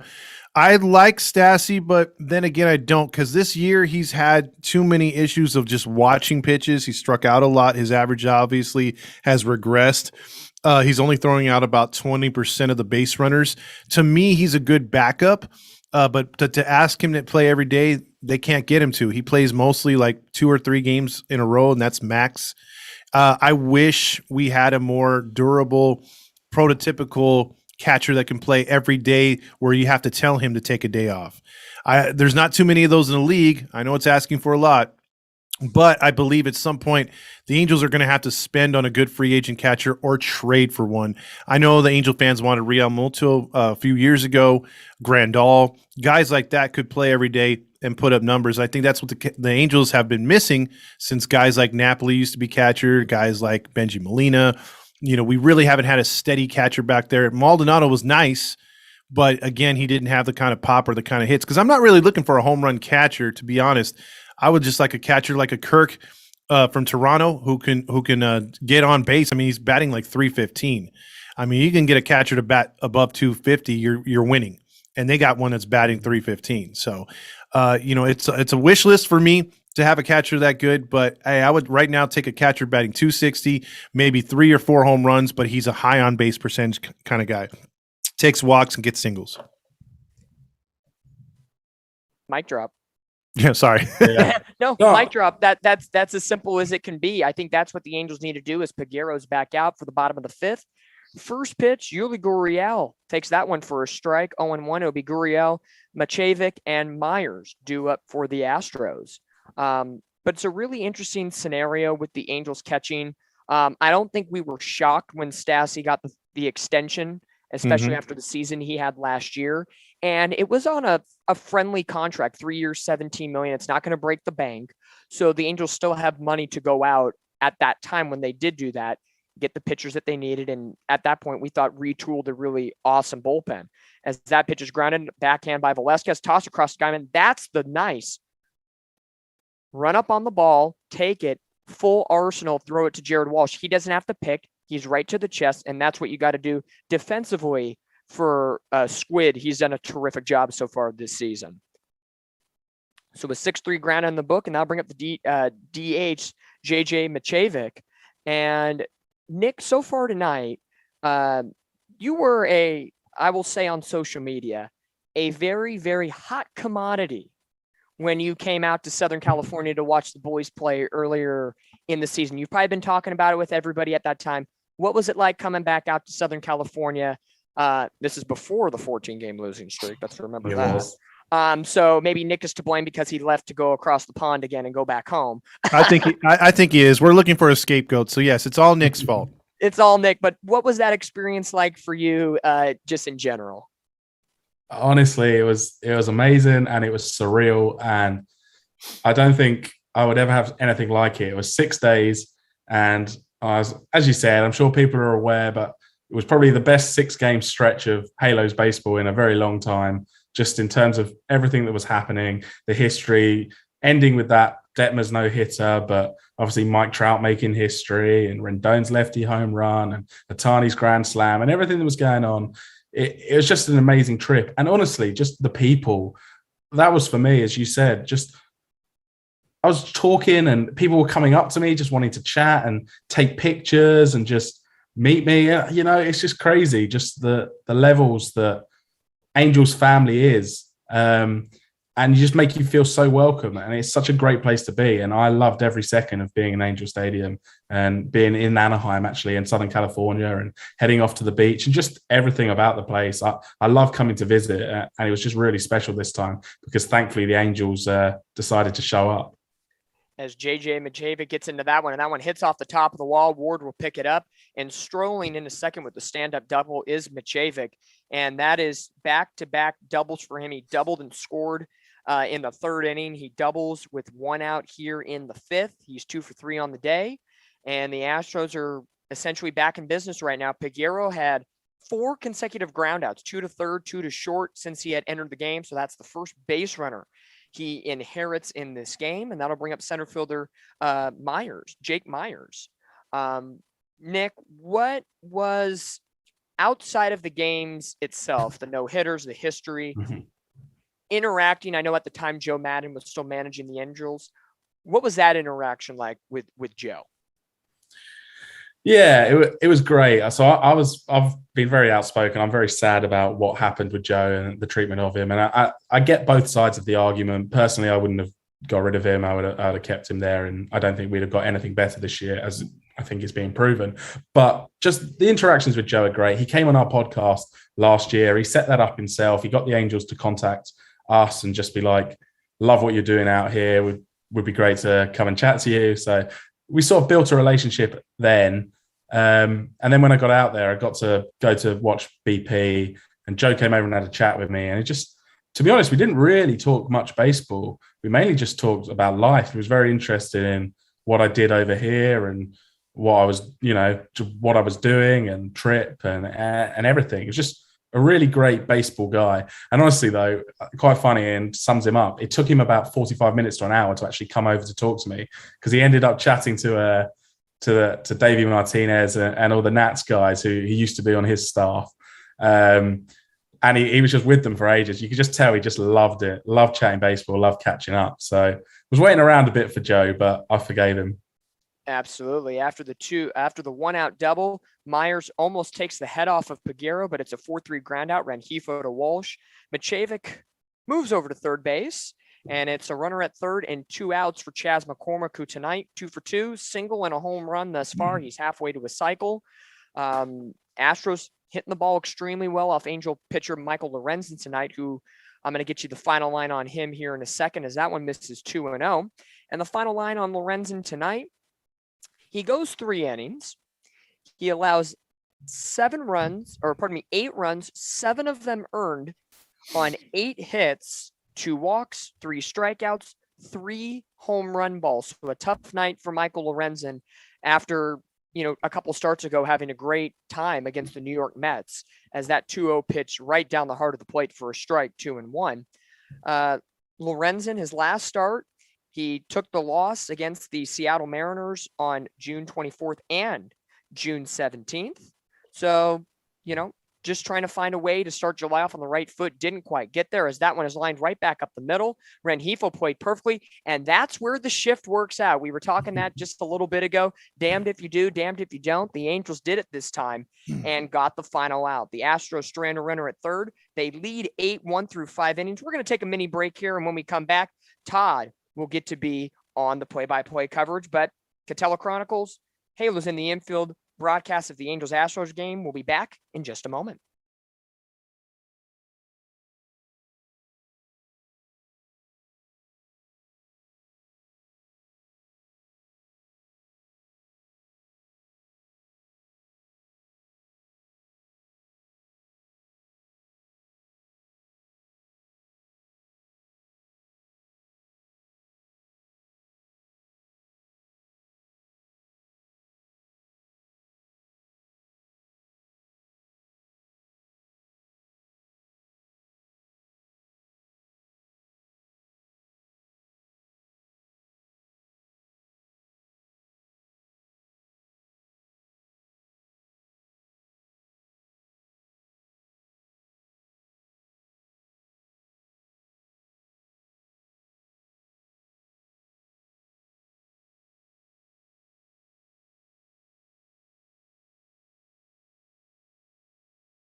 Top of the sixth as we get it going here with the Angels batting down a touchdown. They're hoping to play from the shotgun. Oh, wait, wrong sport. Squid is up to bat here. His tentacles need to get a hold of a bat and actually put the ball in play. Be nice to get a leadoff hit or something before the heart of the lineup, essentially the strong part of the lineup gets flipped over, and Ward will come after him along with Trout. So we're joined here also by Dominique, who did play-by-play through the odd innings, and Nick all the way from across the pond. The 1-1 pitch is fouled away again. Guys, Squid has been someone that has frustrated me more than Rendon's injuries this year. I can't stand how this guy has not fixed his swing yet, either by the hitting coaches or the fact that, okay, stop swinging at stuff above the logo. Do you guys get the same idea that if he would swing at and just be more patient, swing at stuff that's in the lower part of the strike zone, he would get more hits? I think so. I think if Squid had the ability, and we talked about this, Todd and I, when I came on the Halos in the Infield podcast a couple of months back when the Angels were doing before the 14-game losing streak. And his defense, I said his defense, and he could be even better than Andrelton Simmons, who is one of the Angels' better defensive shortstops over the past couple of years. The bat was somewhat questionable, but when everybody else was hitting well, you could forget about it. Mm-hmm. But when the top and the meat of the order were struggling, it became more and more apparent. If he sticks to the inner lower part of the zone, even a little bit on the lower outside, he can beat the shift a little bit. He's a low ball hitter. Stick to that. Get on base, even bunt. You got the speed. Why Absolutely. not bunt? That, play like it's 1985, like Joe Madden used to say. I would like the Angels to see bunt the ball a little bit more than they have been, except of the great sack bunt he had Monday night. What about you, Nick? I couldn't agree with either of you more. I mean, personally, he frustrates me more than anything. I think, as Dominic said, when the rest of the lineup was hitting and when we were doing well, it was fine because he was contributing. I mean, early in the season, he was leading the league, wasn't he, in DRS, I think. So at that point, you could see his value. But when you need a bat in there, and his approach is just all wrong, isn't it? You saw it in this at-bat, although if he takes a walk here, he'll maybe prove me wrong. But he's just swinging through stuff he really has no business swinging at. And again, you see that pitch right there. Now, if he hits this one far and deep, it's actually caught right there. Nice catch. But again, that ball right there, you should not be swinging it. If you saw the pitch chart right there in the strike zone, it's a good ball or two off the zone, and he's trying to flip it to left. I don't know how many Angel games I've been to or watched where he's swinging the other way but on a fly ball. It's just continually fly ball. He should be trying to just like square the bat with a ball. And you know, these pitchers are smart. They're following the what is it called? The pitch chart and the scouting report, and they're pitching. Yeah, they're pitching to the Angels' weaknesses. Like with Marsh, the same thing. The slider inside, that's devastating to him. He can't right now. He couldn't hit it at all. So, and then right now, the easy way to get squid out is throw a pitch that tails off to the side of the strike zone. So, I'm sure this isn't true, but why does it always feel like other teams do that and pitch around to players' strengths? And you never seem to see that from Angel starters on the whole. Apart from maybe Shohei. Shohei himself says, he studies hitters and he pitches to each hitter. Well, I'll tell you this, Nick, real quick. I got to see the St. Louis Cardinals and what they have underneath their stadium. They have a huge theater type setting where the pitchers will go down there with the pitching coaches and they'll break down each batter one by one. And there's a reason why the Cardinals are so consistent, no matter the talent that comes through there.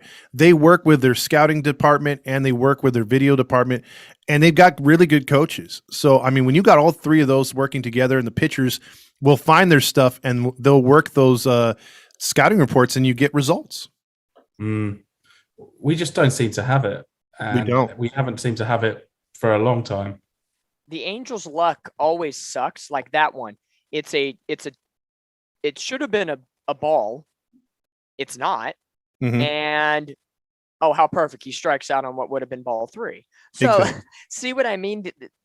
The Angels' luck, you think the Angels would have luck because their name is pretty close to like Angel, God. It's in that realm, right? Look at that swing though, by the way. Yeah.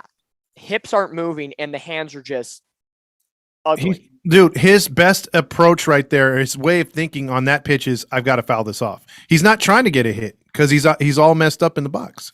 No, I would rather him on 2 strikes strike out via a foul bunt than having a janky swing like that. Absolutely.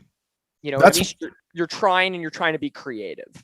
That's one of those where you're playing MLB The Show and you swing at something, way too early and you're like, damn, that's ugly.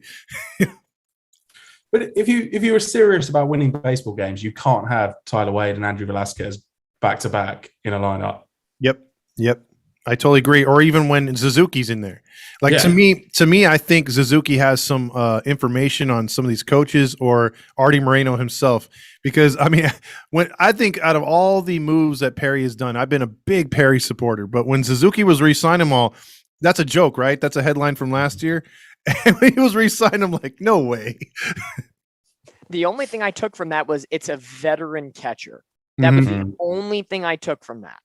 Cheap as well. And it's weird. Every time I'm tuning into a Suzuki game, he has a base hit. He has a home run. Like something weird happens where he looks like he's a pretty decent hitter or he works a good walk. So every time I watch, I'm like, oh, okay, Suzuki's not having bad. And then I look at his stat line. I'm like, okay, maybe it's not as great as I thought. It's those weird trajectory moments that I think catches us all by surprise once in a great while. Absolutely. 1 and 2 right here to Ward. He's trying to avoid the hat trick. 2 for 2 with strikeouts. Here we go. Come on, Ward, make some contact. Nope. There it is. Throw your hat on the field. That's a hat trick.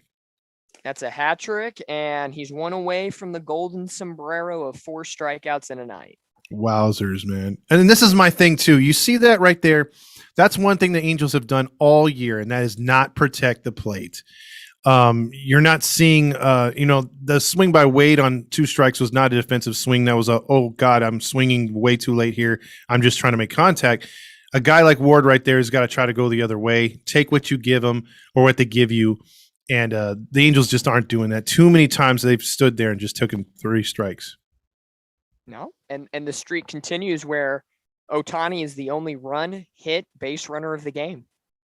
The Angels have gone down 1, the 6th, the 5th, the 4th, the 3rd, the 2nd, all in a row with at least 2 Ks in every inning. Well, you're almost right on that. The only thing you're wrong at is that Ohtani didn't get that air. Wade has the other notch on the scoreboard. That is true. Okay. I was trying to think positively here, Todd. I'm trying to think positive. Well, I don't know if only having 1 hit and run base runner is positive, but the scorecard that I'm putting together for all the fans at home, yes, I'm doing the own little scorecard here to keep a track of what the heck is going on. Unfortunately, I use the color red for strikeouts. There's a lot of red on the Angels side. Not pretty. And I use green for hits. Yeah, unfortunately, the green's on the Houston side. Yep, wrong stuff tonight. Unfortunately. I think your paper looks like one of my tests in high school. Oh, my gosh. Nick, through this game tonight, what have you – I know we can harp on it all the time when the Angels are losing. I guess – I would say if the roles were reversed right now and the Angels were up 8-1, we'd probably be joking about all the losing streak and stuff, but now we're kind of in our feelings a little bit. Oh, yeah. How can this game be a win, even if it's not a win on the schedule? How can you get the moral victory out of this? I don't know. I think you're reaching now. Is it too early to reach? It's 7 o'clock somewhere here in California. Yeah, it's 3 a.m. for me, so crap. I'm struggling to think of the positives here. No, I don't know. I think for me, probably seeing Shohei, seeing Mike maybe hit a bomb, because Mike Trout does not do well in Houston, does he? No. Traditionally, he just doesn't play well in this ballpark. I think he said he just can't see the ball in this park. It'd be nice to see Mike go and hit a home run or get on base a few times late in the game. See the pen, I guess. See the pen hold this to 8. It'd be nice if they could come on and carry on and not concede any more runs. Always good for confidence. So yeah, let's just hope Trout hits a bomb and the pen holds it to 8. I'd have to agree with Nick. If the Angels can pull like say for instance, hold it at 8-1, and then they can rally for like 3 or 4, at least to make it a save situation for Houston, I would be happy with that. Yeah, the Angels have done that before. I know Houston is never a spectacular spot for them to play or maybe even be offensively sound. I think they pitch better in Houston than they bat better in Houston, except tonight, 8-1. But, the Angels did win 2 out of 3 in this ballpark back in April. And that was a statement piece, especially in that first month when we were top 5 in Major League Baseball. Now the script is completely flipped. And, it's kind of back to the old ways of the 2021, 2020, 2019. And let's take it back all the way to when Houston entered the AL West division. Luckily, I guess you could say the Angels only play 3 in Houston this weekend. It's not a 4-game set. But here's a fun stat I had written down. The day after, and I'll wait till after the pitch. Oh, there you go. Maldonado with a hit, a rare hit. The 140 batter gets on. He's now 1 for 3 tonight. That's what he can do for you. But he's got that pull hole speed, so watch out for that. I would have liked to see Brandon Marsh try to dive on that one, but 8-1, probably not the right situation to call in that moment. But the fun stat I found, the Angels the day after an off day are 2-6. They don't do well coming off the off day. If they're entering the off day on a losing streak or on a winning note, you think, okay, 2 out of 3 against the Astros, or winning 3 of your last 4, which included the brawl on Sunday, which I think getting Nick's opinion on all that in a little bit would be fantastic. Dude, that we got to liven up the party somehow. Let's talk about the brawl all over again. But winning 3 out of 4, you think would be a nice boost of confidence coming into Houston. Well, you get the travel day and you're sitting and you're getting cold and bottom of the 6th down 8-1.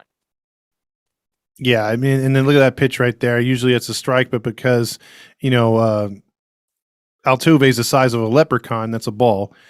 So, and real quick, because this game is getting me, I got a big stein right here full of water. I wish it had beer in it. What's your beverage of choice over there, Nick? Yeah, I definitely would like a beer right now. You have that look. I'm sorry. Oh, as Altuve hits one down the line, Marsh cuts it off nicely, but this is second and third no matter. Oh, no, it's not. Pujols gets stuck at second. Oh, please. You thought he was going to run to third? Look at Altuve's Altuve. giving it to him. He's all, come on, fat ass gets third. Wow. Well, that sets up the double play. Yeah, hey, let's be real. Triple play. Let's be There you go. positive. It could happen. Let's call that. We called an Ohtani home. Let's call some funner things in this game. See, Altuve was thinking double, and his short legs were saying, screech, and I got to go back. Yeah. He saw his pot of gold at second, and he got mad that he couldn't get there. Strike one here to Pena. 2 men on. And, if I was going to say that tonight is frustrating so far, even though I'm enjoying doing this, that's an understatement. It's frustrating. I really wanted the Angels to show up better than this. There's a ground ball to second. There should be 2. Renifo. What are you doing? Yeah, one out there. What is happening? There's a pickle situation.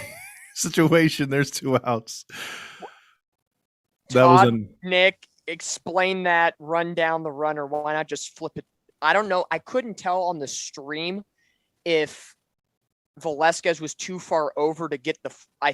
He was. Yeah, he was. Oh, okay, never mind. I take it back. Renifo made the right play. I get you. Yeah, you can never be sure with Renifo, though, can you? That's the correct answer. That is true. Nick that with the win right there. That's the thing about Renifo. I think he's matured a lot this season. Finally, for the Angels, he's come through a little bit. He's been hitting a little bit better. I think he knows this might be his last chance here with the Angels. So at least he's coming through a little bit. I wish guys like Wade and Velasquez were to be doing the same thing, but that's where we're at right now. Thing is, Renifo, we've known, has always had the potential and the talent. Mm-hmm. You can see it in the minors. I mean, he has all the tools you want from a middle infielder there. He just couldn't put it together when he got up to the majors. Whereas you look at Wade and Velasquez, and Wade in particular just doesn't look like a baseball player, a hitter at all. And Velasquez just doesn't seem to have the approach. It's got some sneaky pop, but that's about it. But it's no use if you're swinging outside the zone and at pitches you shouldn't be, because you're not going to get the pitch to hit. But yeah, I like Renifo personally, and I'm glad he's taking his chance now, and just need to see it consistently, don't we? He's one of those guys, I think, if we're looking for positives going into later in the season, he could be one of those guys if he can continue. Oh, absolutely. I totally agree. I just think that you see him taking, for the first time, I've seen him taking more or seeing more pitches in the box, whereas, like you said, Wade and Velasquez and guys like that, Marsh, they seem to be out before they even get in the box. They're out really quick. So, we would love for those hitters to be more patient. Are you worried about Brandon Marsh? I'm very worried, because he started the season, especially in the first 44 games. He was as it's 3-1 here to Tucker. Let's see what he could do here and avoid the walk. There's strike 2, good pitch. Marsh was hitting 284, consistent hitting, and now he's not taking too many pitches. He's not adjusted to the sliders that he's been thrown at. So, I'm very worried about Marsh. I do have a question for both of you. Okay. And I'll wait till after this pitch to see if we get out of this inning or if it extends or whatever the case may be. Okay, here comes a 3-2 pitch to Tucker. Grounded foul. 3 balls, 2 strikes. Okay. This could probably carry into the next inning, I think, because it's a very juicy topic. The Brandon Marsh-Joe Adell combination. Anything Joe Adell is a very hot topic with the Angels. How they're going about his progression, hitting, defense, all of that stuff. I was on the fence in the offseason when they were trying to trade for a pitcher, if we could, based on the free agent market. I was on the fence of keeping Marsh and trading Adell if it meant bringing an ace or some sort of piece to the Angels. I still feel that way, but I love Adell's talent and what he can be. The problem that I have with him is I think like a lot of people, is he going to be that Brandon Wood 4A player that has moments but just can't figure it out consistently enough to at least be a 250 hitter? You know, I would you, and this is the question with that background I'll pose to both of you. Would you, if there was a situation, a trade, would you keep Marsh or Adele? And how would the Angels get affected by that? So Nick, I'll start with you. Honestly, I would probably keep Marsh. It's a tough one because I'm probably going to talk myself out of it here. I'd probably keep Marsh because I'm more confident that he is going to be a solid major league player for a long time. I think he will be a good major league outfield. I mean, defensively, he is fantastic. I think the bat will come around. I'm a bit worried about him currently as well, but I do think it will come around. With Adele, obviously, I think the ceiling's higher, but the floor is so much lower. And I'm not sure we're the right organization for him either. In some ways, I do. If you can get a good package for him, I would trade him because I think he could be more successful elsewhere. I think he'd be developed better elsewhere, quite honestly. I don't particularly trust our development staff from what I can see. And so I think all in all, if you can get other pieces for the franchise and pitching, which we always need, then I would probably make the trade. But it is tough because he's had the weight of this franchise on his shoulders in the minors for quite a while. He was, the next one to come up, the next big thing. And he started off his minor league career on fire and it hasn't quite translated. But ultimately, has he really had a proper chance in the majors? No. I totally agree. Nice pitch there by Elvis. Something to celebrate a little bit because good battle with Tucker. But I'll play off what you're saying, Nick. I totally agree. I would trade Adele because I feel that the hitting coaches have let him down. The development staff, as you talked, has let him down.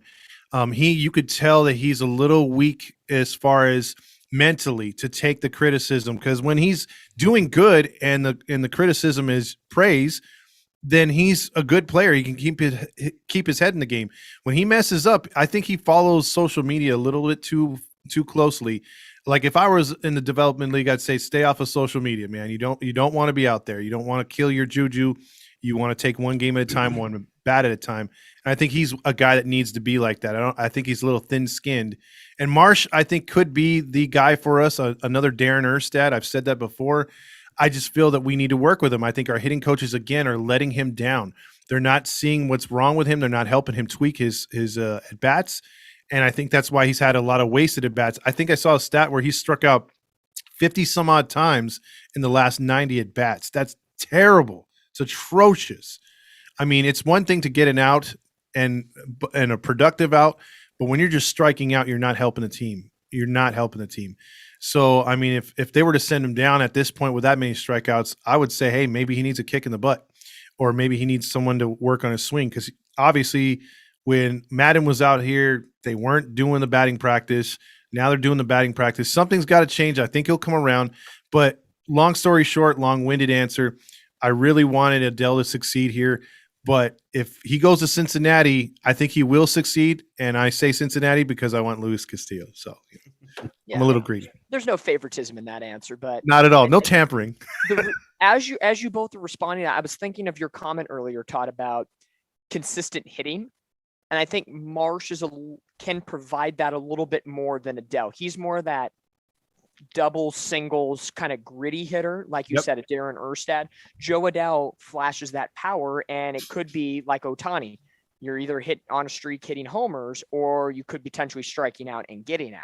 Mm-hmm. So I think just based on consistency and what the Angels need in their lineup right now is, I think, more Marsh, a little less Adele.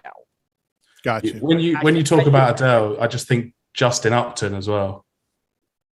Good comparison. I think that's a very doable comparison in that sense where, hey, look at Justin Upton. He was hot for 3 weeks last year when he was batting leadoff. Exactly. Yeah. And we thought we resurrected his career, and then adios muchachos. He's now in Seattle and a part of a brawl and didn't know what side to be on. To be honest. In that sense. By the way, did you guys see that first pitch there by Javier? How much of a movement was on that slider? It literally started out in the inner half of the plate, and by the time the catcher caught it, it was outside. I mean, how do you not swing at that? And that's just a plain old 79-mile-an-hour slider that has great movement. And then he powers it back to 90-plus mile an hour on the foul tip. So he's utilizing his speed really well tonight, velocity-wise. And especially here on Mike Trout, the 1-2 pitch, that's a good piece of hitting by Trout. That's the pitch that he likes, right just above the middle part of the plate. He just misses it to foul it off. Still 1-2, but yeah, Javier has got us in our feelings right now. That was the best thing I've seen all day. Someone up in the Astros pen. Yeah, so far I'm digging it. I don't know who it was. I didn't quite catch fast enough who flashed it. But I was hoping the Angels, in the 2 times Javier has pitched against the Angels this year, both in relief appearances, he's only got an inning and a third and 3 2/3. So this is the longest he has gone against the Angels, as that one's fouled back. And before that, 7 innings against the Yankees. And he went 6 innings twice. So he's not a long-winded pitcher. But he's been pitching very well of late. But this is the Angels' MO. Sometimes they allow pitchers that are sub 500 or mediocre pitchers to have Cy Young caliber outings. As that one almost hits Trout, count evens up count evens up. I'll tell you this, the social days, the Angels used to make rookies look good because they never did the scouting reports on rookies. So a rookie would come into Anaheim Stadium and just dominate.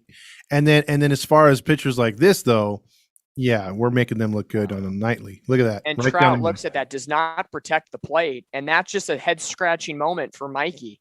Mikey's always good about protecting the plate, and he lets that one on the corner. I will say that this year, that has been what I heard Madden say in the beginning of the season, along with Serrano and Reed, is the fact that we got to be more patient at the plate. I think they've taken that way too far. Way too far this season. It's almost like they're trying to lull the pitcher to sleep and then surprise them. Yeah.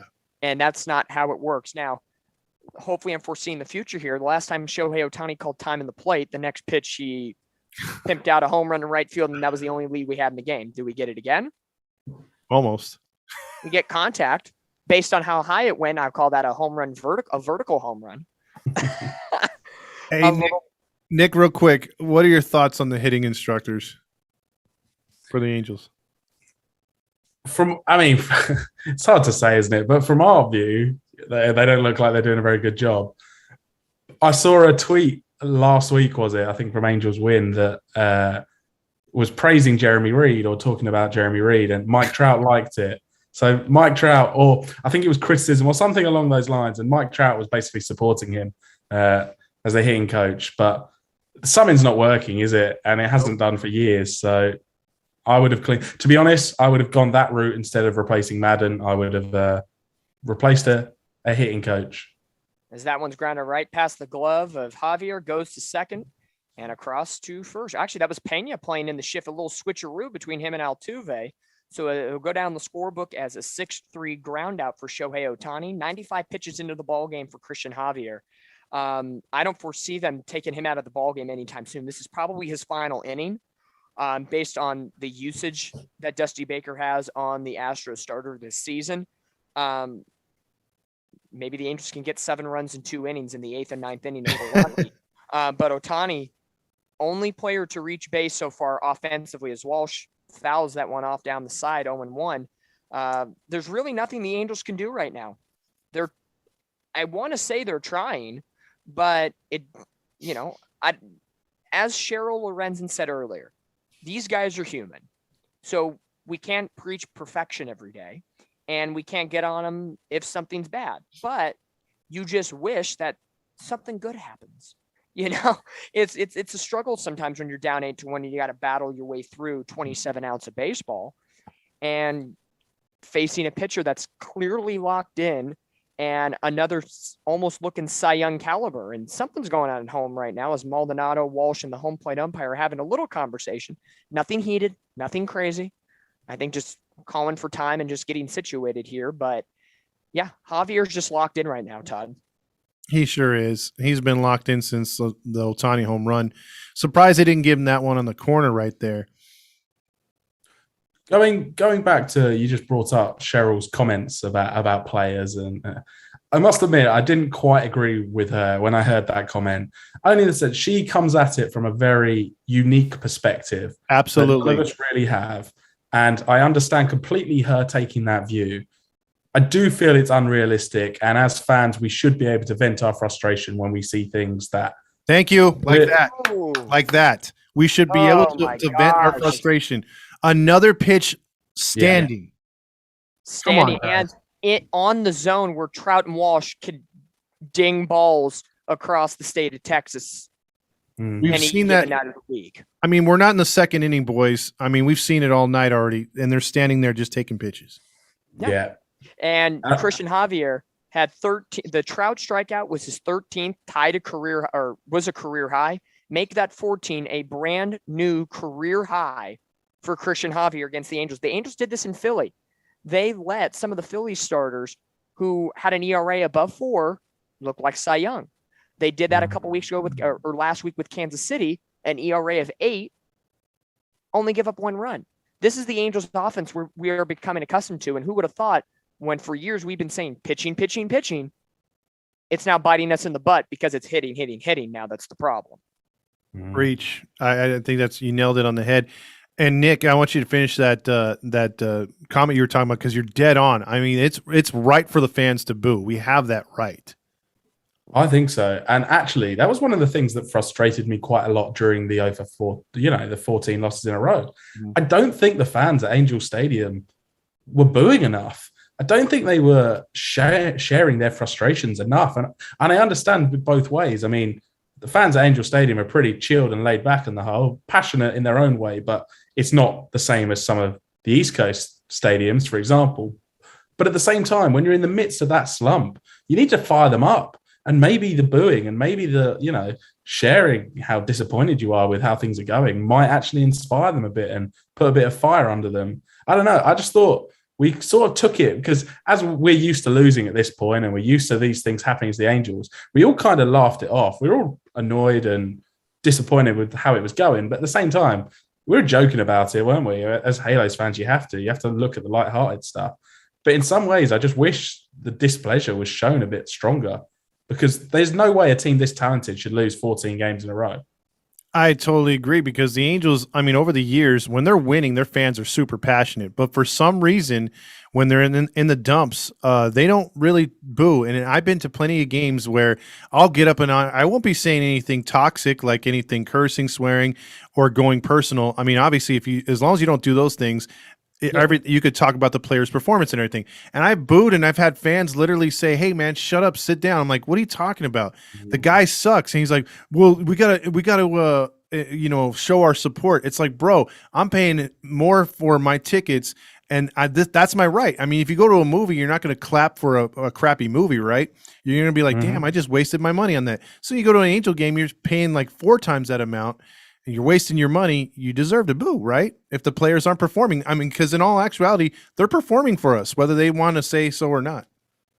I think so, yeah. I agree. I think it's as the first pitch to Bregman from Oliver Ortega, the new reliever, bare hand play by Wade, Nice play. And he gets it. Now, that's a nice play by Wade that needs to be done. A nice barehanded play. That might be one of the defensive stars in this game tonight if we want to give one away by the end of the night.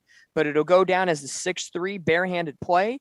Out number 1 here in the bottom of the 7th, but there is some changes here. Oliver Ortega relieves Elvis Peguero of relieving duties. Peguero tonight goes, 3 innings in relief. I'm going to pull up the box score here in just a second. Elvis Peguero tonight, as Yuli Gurriel steps to the plate, 3 innings, no runs, 3 hits, no walks, and 1 strikeout, as that one's high and away for a ball 1-0 to Gurriel.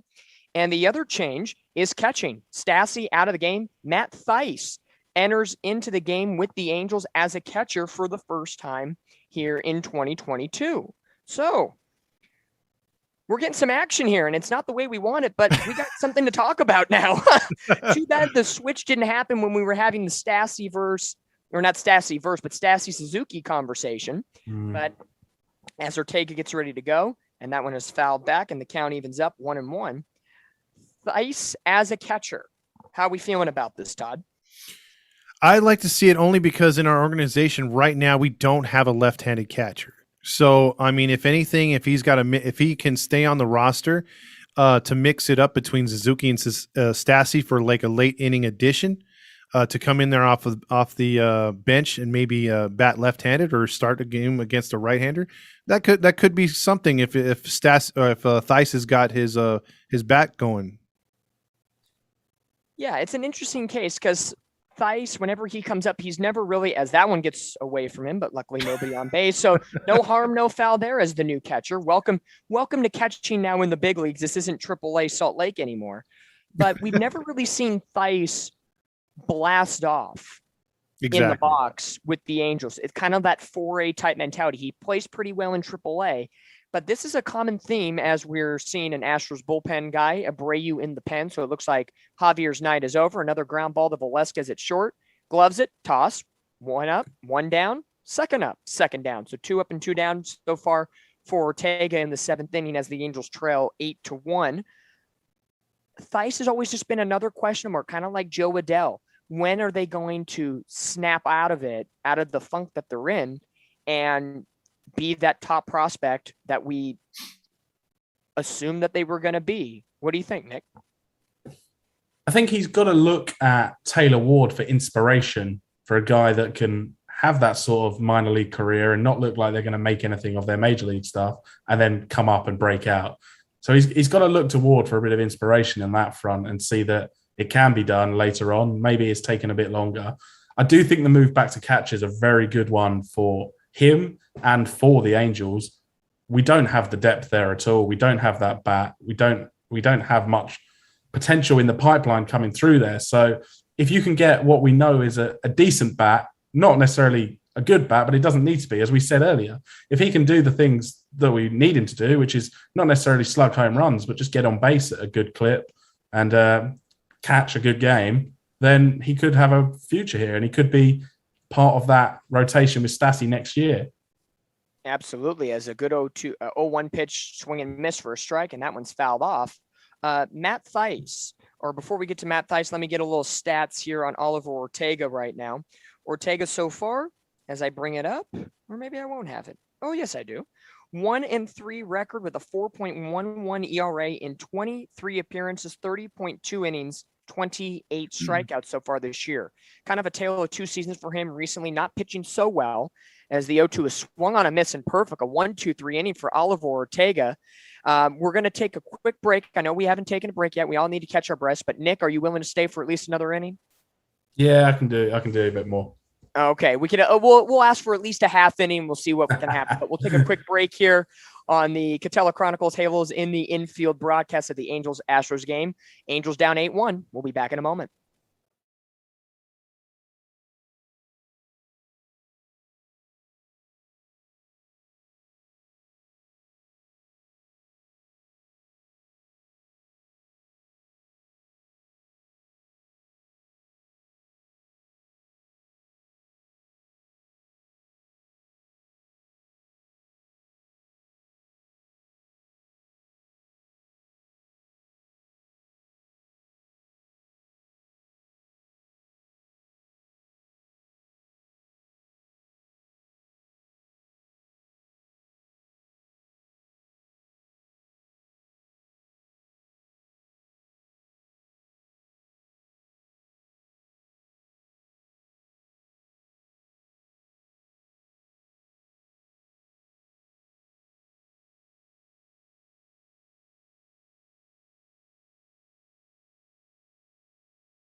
Alrighty. Catella Chronicles and Halos in the Infield are back, broadcasting the Angels and Houston Astros game. Astros leading 8-1. If Apple TV can do it, why can't we? And so far, we've had a great night. David Goodkind was on. Michael Lorenzen's mother, Cheryl Lorenzen, was on. And now we have LA Angels UK. Nick Wright has been with us for a couple innings. Closing time for him is coming up soon. Now that it's past 3 a.m. in the UK. The one thing I was going to bring up, and then I'm going to toss it to Todd for the play-by-play, is that first one was a strike to Rengifo. Matt Theis's stats: 151 at-bats in AAA, a 265 average, 6 home runs, 26 RBIs, 7 stolen bases. Not too bad. And also a new pitcher into the ball game for the Astros. Todd? Oh, that is pitcher and go from there as Rengifo. it's going to fall. Yes, it is. Oh, my God, we have a hit. Woo! We have a hit. Woohoo! All it took was a reliever to come in. Abreu comes in with a sparkling ERA and quickly gives up a hit to Rengifo. That's a bloop right there. That ball got between 3 Astros right there. It was going to be a tough catch no matter what, but if look they at give that an error, I'm going to be super mad. Comeback's on. that. No, they gave it a single. Okay, good. The comeback trail is on. You never know. The infielder's showing those T-Rex arms right there as he pulled them in, got scared of the ball over his shoulder right there. What we're looking at tonight for this game, the Astros, the bottom of the order, I'll compare that in a second. Here's the first pitch is low there, 1-0.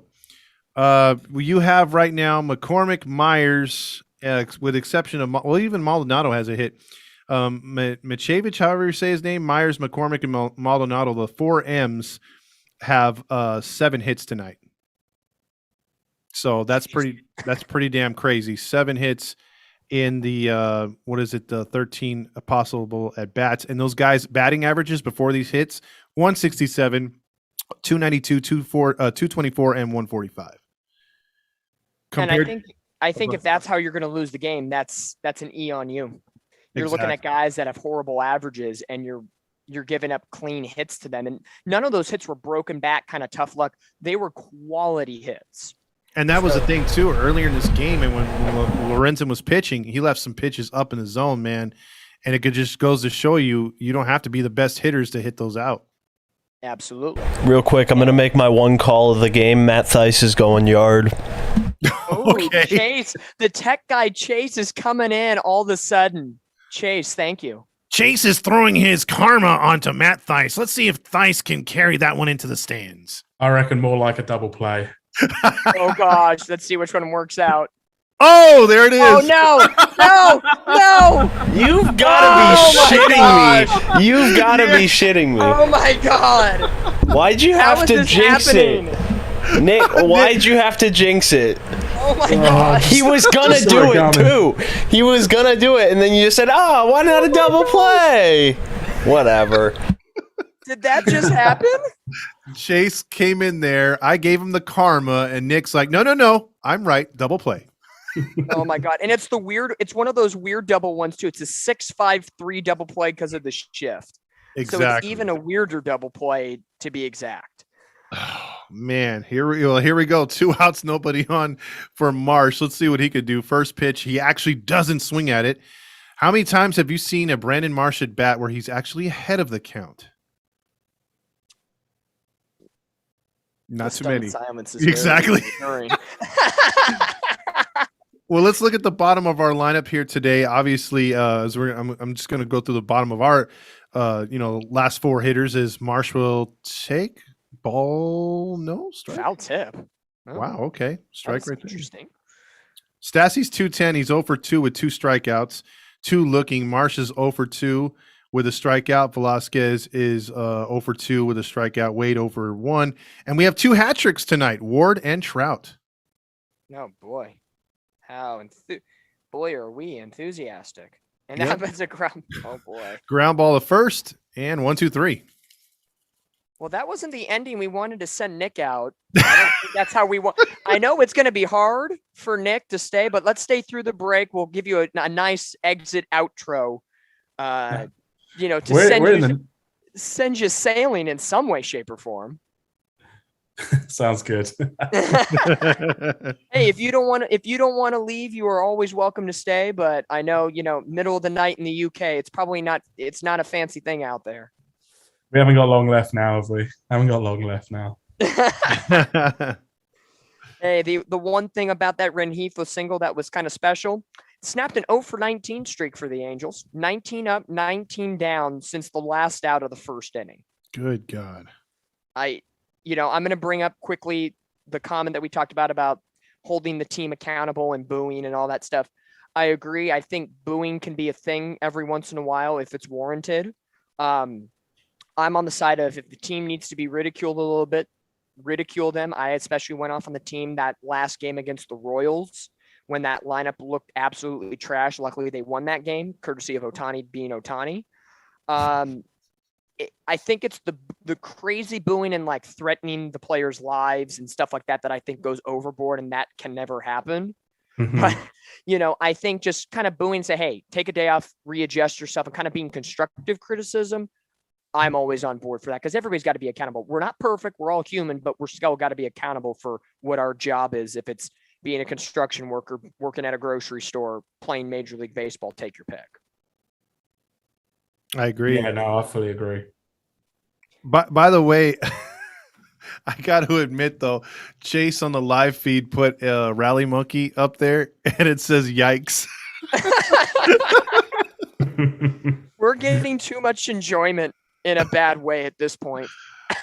I mean, we almost got to. I mean, at this point, I would like to have a beanball war, at least something we could, get out and start talking about, Yeah, but before Nick leaves us, how did you feel about the brawl?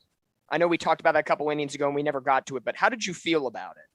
So I got two thoughts. Objectively, I honestly don't believe the Mariners were deliberately throwing at Trout's head. I know a lot of Angels fans do, and I'm okay with that, but I don't think they did it. I think the guy just had no command at all. However, once Trout took exception to it, and he's Mike Trout, he's the greatest hitter in the game, he is our superstar. I am so glad the team reacted like they did. They had to back him up. As soon as Trout said, you know what, he was targeting my head, I'm so glad we went the approach we did. And it's the one tick I've had for Nevin so far, to be honest. I was really glad he stood up for our guys, and our guys showed a bit of fight and a bit of passion there. So didn't necessarily believe it was warranted, but I'm glad they backed Trout up. Yeah, I think with this team, they need like 3 or 4 of those fights, man. I mean, it did bring the team together, but I mean, I would have loved to seen a fight with these two teams because I know that Angels don't like them and vice versa. So Dusty Baker with his toothpick would have spat it out and, shot put somebody in the neck, blow dart him a little bit. Yep. Nice pitch right there. Wade with a nice throw, and 1 up, 1 down here to start the bottom of the 8th. I'd fancy Lorenzen's chances up against Altuve as well. Oh, yeah. You guys realize how good our pitching's been since Lorenzen has come out, though? Yeah. Yes. That's the sad part. Well, you know what? Was his mom the jinx? That's the question of the night. Don't be like that. That's me. I'm just kidding. Hey, we had the Thaiss double play. Now we're calling mothers jinxes. Okay, now we're going way too far. We have gone past the limit. But this is a prime example of one night the starting pitching's off and the bullpen's fine, but watch tomorrow it may be the opposite. We can never be on even keel for like a week straight just to get back to 500. It's the wildest thing with this team. Yeah. I think the 2 most frustrating losses I've seen this year have both been 11-10 because it's like, oh, yes, our offense is finally breaking out. Oh, crap, we're giving up more runs. Yes, we got back in the lead just to blow it again. It's like, damn it. That Kansas City game, I feel, was that beat the 14-game losing streak on the frustration scale. Mm-hmm. Mm-hmm. Because it's a team that's in last place, a doable series victory. Especially with Seattle then coming into town and then the struggling White Sox. That was an opportunity to really go 6-3, 7-2 on a homestand, and you just kind of shot it away and adios. And how do you not bunt in the 9th inning right there? You got a gift clean 10th inning, I'm sorry, and then you don't bunt with the free runner over at second. That blew my mind. Mine too. I'm not a huge fan of the ghost runner at second. I feel the 10th inning should be figure it out on your own. And then maybe if you get to the 11th or 12th, then go ghost runner just to then speed up the game. Yes. But this isn't something new. They started this back during the pandemic. So 2 years in a row, you should be able to figure it out a little bit. Well, you know what their record is in extra inning games all time Tell so me, far. Todd, lay it on me. They are with a ghost runner. They are 7-16. Oh, That's just gorgeous. There's only 2 teams with worse records all time in extra innings. So that just goes to show you when we have the opportunity to utilize that runner, we don't bring him in. Absolutely. that all goes back to what we were talking about earlier with approach, doesn't it? We don't have those guys that just put the ball in play, which is what you need to do with the runner on second. Mm-hmm. I totally agree. And here's the 3-2 pitch. My best Bob Uecker, just a bit outside. Takes him for a walk. And I think this is going to be a new batter for the Astros. Martin Maldonado is done for the day. And their backup catcher is listed as Jason Castro. Oh, this is Lee, and though. this is not Jason Castro. Yeah, this is Lee. So I don't know who this is. Let me see if I can pull it up right Corey now. Lee. Corey Lee. He's a catcher as well. Okay, so pinch hitter here. Oh, so if he's got a 226 average, I'm calling a single right here. First pitch. Ooh, should have swung. That would have been your single right there. Let's see. Exactly. Number 2 overall draft pick out of Cal Berkeley. All right, NorCal guy. He's got 10 homers and 40 RBIs already. They're AAA. Not bad. Oh, jeez. That smells trouble for Angels pitching. Hopefully not. Well, it seems like, organizations like the Astros have been very balanced as who they have brought up, who they have developed, as in, they'll give you a fair amount of hitters and a fair amount of pitchers. Angels seem to develop recently pitching only and a lot of 4A hitters. And I'm very jealous of these other teams that are able to develop power hitters, develop good, contact guys. I don't think the Angels have had a good contact, group of guys to come through the system or since the Disney era. I'd say that's fair to say. You're always constantly looking for contact, situational hitting. And I think the Angels lately are getting lost in the current MLB stature of power, home run. Mm-hmm. I don't want to say that came along when Ohtani came to play with the Angels, but the timeline does that out. I'm not blaming Ohtani. It's just a mindset that's through the organization right now. True. Here's the 1-2 pitch from Ortega to the rookie Lee, and it is swung on and belted. That is gone. It is now 10. Oh, no. No. Matty V on the call. Matty V. Oh, my gosh. He flew out. I thought that was gone. Dude, I was actually trying to get my best dramatic home run call, and that was just a lazy fly. Oh, my gosh. Nick is a witness to that. Nick is a witness. I'm firing myself as we speak. I'm not going to be on the broadcast. Resign. But before the inning is out here in the bottom of the 8th, and we let Nick Wright get to bed finally on the UK side of things. First of all, we appreciate you coming on the live stream. 4 hard-earned innings today. You earned yourself a beer with breakfast tomorrow. Definitely. Let the fans know that are watching what's going on with you in the LA Angels UK page, where to follow you, and all that sexy good stuff. Yeah, no, thank you. I've had a great time with you guys. So really enjoyed it. I really love that you've put this together. You can find me at LA Angels UK on Twitter and Instagram, TikTok. And if you want to listen to our podcast, it's halfway around the halo. It's on all your favorite podcast platforms. It's just a bit of a British perspective on Angels baseball. It's with myself and a guy called Dave Evans.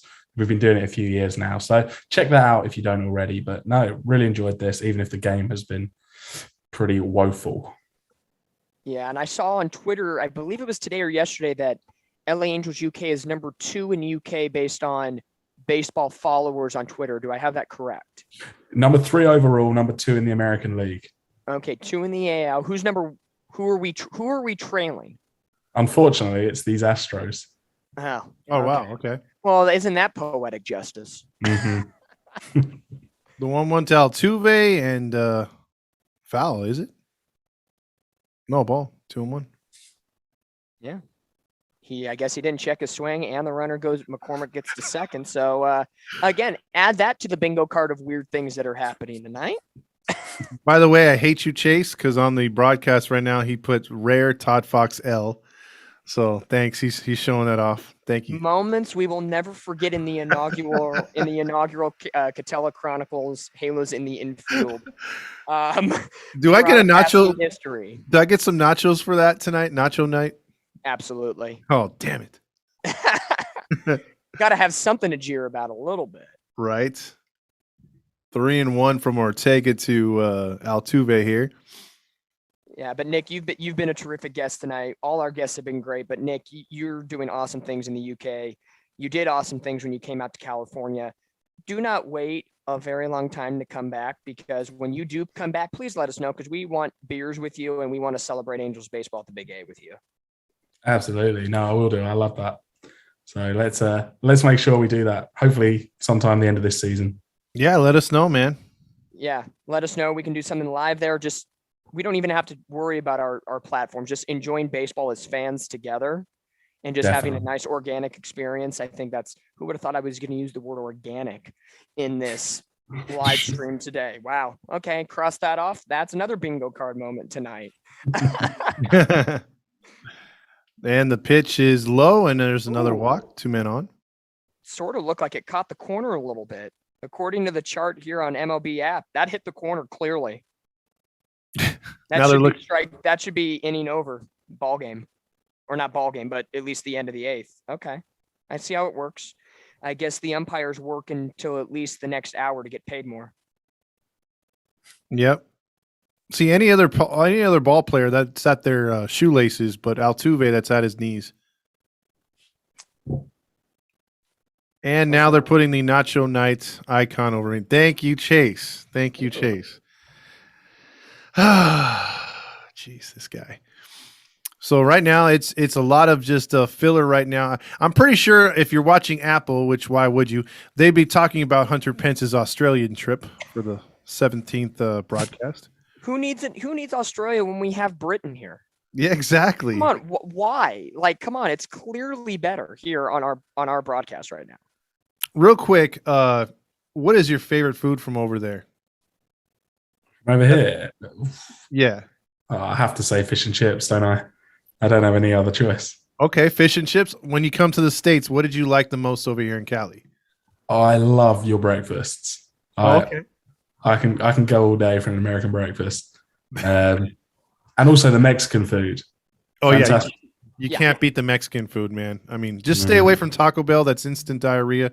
But anywhere else, like that's organic, a family-owned restaurant, you can't go wrong for the most part. Yeah, you come out, if you come out in the fall, and as we talk on the stream here, Hunter Pence is admiring himself in the camera, all weird. They're eating like vegan food on the. Okay, this is weird. I'm not even going to pay attention to them. Too weird. Nick, when you come back to California, we will treat you to gorgeous Mexican food and all the breakfasts you could ever imagine.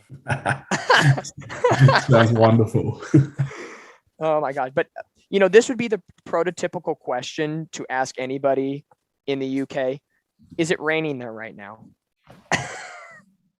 No, not right now. It was early. It was early. We didn't ask the question in enough time. Yeah. Yeah. Unfortunately, that's July for you. The rain.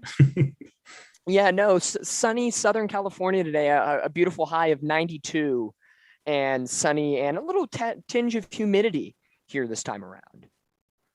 Sounds perfect. Well, a bit too hot, but.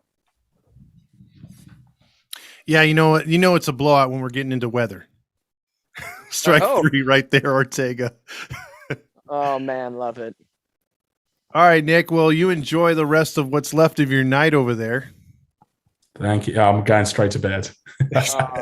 Well, hopefully you can dream about conjuring up some Angels victories tomorrow and Sunday. And like I said, we appreciate you coming on, taking the time out of your early morning, and hopefully looking forward to getting more things with you in the future with broadcast, podcasting, and everything else. Yeah, no, absolutely. And tomorrow's another day, isn't it? Tomorrow the Halos win. So yes, let's do it. There we go. Tomorrow, let the halo shine on a Saturday night tomorrow. Thanks, All right, both. Nick, take care, man. Perfect. Thanks, Nick.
All righty, we are back for the top of the ninth inning. Get your rally caps on, get the rally monkey out. Angels down 8-1 against the Houston Astros as they welcome in a new pitcher, and Enole Perez into the ballgame. He's only pitched in one game, an ERA of 9.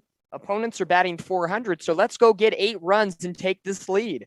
Angels due up. Velasquez, Wade, and Ward.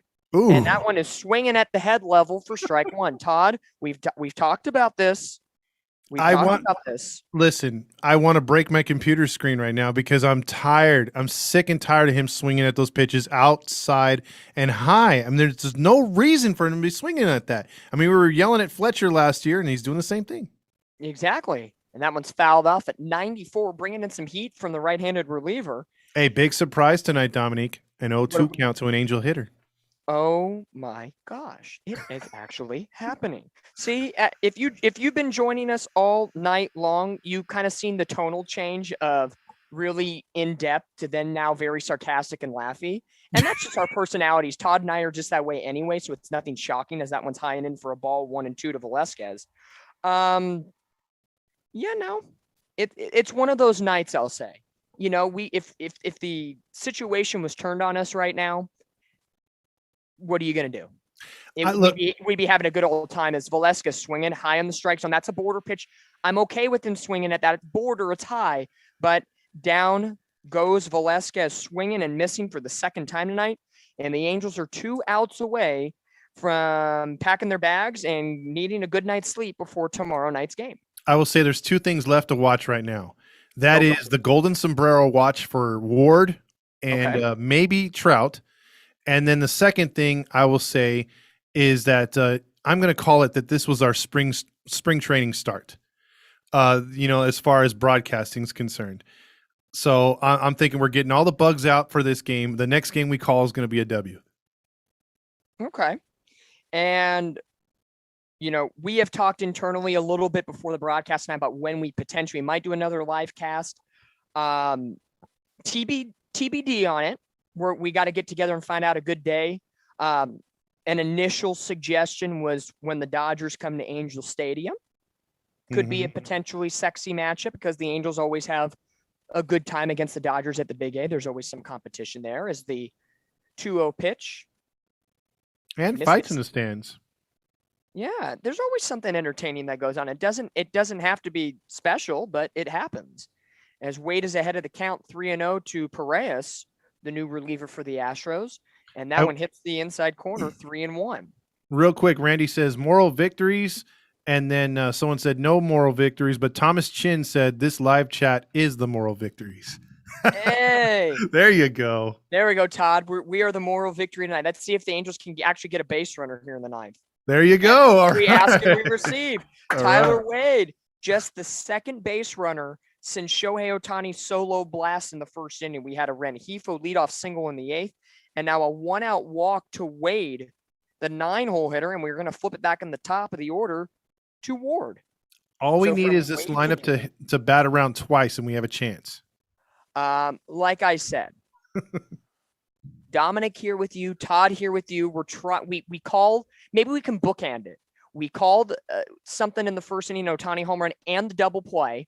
Mm-hmm. Let's see if we can call something now and bookend something. As Trout is not on the on deck circle, McKinnon is on deck. So I think Montgomery, Angels interim squared manager, is just. I think Trout's frustrated. He looked frustrated in the outfield all night long. I think that third inning, 6-run third by the Astros really took the energy out of this team. Is that one? Ooh, head level. Yikes. We already have problems. I don't think that's anything bad. Let's all settle down. This isn't the Mariners. We're not in the, hippie Pacific Northwest here of Seattle. Exactly. So Ward down in the count, 1 ball, 2 strikes. And he drives that one. Does he get enough? No. And that one's just going to hook. Very close. I would say maybe 4 seats to the left of the pole. That was very close. Oh, that would have at least injected something in our veins here. Yeah. But Ward, let's be real. Ward, 307 average and 11 home runs this year. He is an all-star. And he's right now 5th in voting. Him and Trout. Imagine had he not been injured a couple times. The situation could be differently entirely at this point. But as the 1-2 pitch, high and tight, count evens, 2-2. But Mike Trout not on deck. It's going to be David McKinnon, who's slated on deck. So maybe the white flag being thrown out officially now by Montgomery, as that one's fouled away. Ward battling here for the first time tonight. I mean, Chase, do we have any kind of music if he gets a golden sombrero right here? That's all I'm asking. No, I didn't cue anything up. I'm sorry. What did you want? I don't know, that one song that goes. I mean, I don't know. Mariachi band music? Yeah, something. Something. 2-2 pitch. It's not necessary. So, yeah. But that one's gonna hang. That one's gonna hang up there for the left fielder Chas McCormick, and the Angels are down to their final out with the runner at first. And it will not be Mike Trout. It is going to be David McKinnon that is going to make an appearance. I really do think Trout's frustrated. There's no reason to have him out there. And if McKinnon can get on base and put together a quality at bat, so be it. And maybe we get one more last look at Shohei Ohtani before the night's out. McKinnon, 4 RBIs and a 235 average so far in his short tenure with the tenure time with the Angels. Always a good contact hitter through the minor leagues. But by the way, real quick, if Wade gets thrown out right here for some reason, I think it would be poetic, because it's really not a true Angels loss unless he gets thrown out. Well, the way things have gone so far tonight, Astros pitching has 15 punch outs. Mm-hmm. It wouldn't shock me if the Angels end on a punch out. Well, he's one pitch away. 0-2. And if you are watching on YouTube or wherever you may watching, we are going to have a mini post-game show. It's going to be quick. Chase is tired. Todd and I are tired. We will not be going to a commercial break. We're going to stay on with you and kind of wrap it up probably at least in under 5 minutes, as quick as possible. And there that is the ball game. Astros defeat the Angels 8-1 as McKinnon strikes out swinging to end the ball game. Houston Astros pitchers combined for 16 strikeouts, 14 from Christian Javier, their starter, 2 from Perez, their not closer, but the last reliever that appears in this game. Not a good way. 1 run, 2 hits, 1 error for the Angels. The 2 hits were Shohei Ohtani solo home run in the first and a Luis Rengifo single to lead off the 8th. The Astros 8 runs on 11 hits and no errors. Their big innings, 2 runs in the second inning on solo home runs from Gurriel and Myers. And then that big a 6-run third inning, which included a Bregman sac fly, a Macevic double, a Myers single, and a Chas McCormick home run. So a lot of things tonight for the Angels that did not go right. The only thing that went right tonight, in my opinion, Shohei Ohtani picking up his 18th home run of the year. We called that one. I called that. I'm going to take credit for that one. I called that one 100% of the way. Sorry, Todd. I'm taking it from you. And it's cool, man. I mean, you got it right off the bat, dude. So I look at it this way. I mean, if the game would have ended after the first inning, I was all for it. But, the fact that it didn't, and we got into a situation where it's at right now where the final was indicative of the beatdown 8-1. Very disappointing. I think we had a good broadcast. I enjoyed myself tonight. And like you said, all the guests were great. But man, oh man, I just wish the Angels would have did more than one run on 2 hits. Absolutely. It's just it's a really tough night when Ward 0 for 4, Trout 0 for 3, Ohtani 1 for 3, and Walsh goes 0 for 3. When your 4 big bats have 1 hit combined, it's not a great night. And the Angels come into this game with a record of 37-41, 12.5 back of Houston, make it 13.5. Tampa Bay did lose today, so we'll see how the wild card standings go. I will say, as a quick little joke, we could have been the Pittsburgh Pirates tonight, who lost to the Brewers by the final of 19-2. Damn. So perspective in some way, shape, or form. And yes, How the hell are we getting outscored by the Pirates? Hey, the Pirates have the Pirates have 3. I don't know what to tell you. I can't predict it. I will tell you this. Look at what the Pirates have done though this month, or at least the month of June. They had 3 hitters hit 3 home runs in that month. They led the league with 43 homers. And they have no stars on that team, dude. Come on. They're rising. But it comes down to coaching. I mean, their coaching's not bad over there. We talked about it all night long, especially with Nick Wright of LA Angels UK.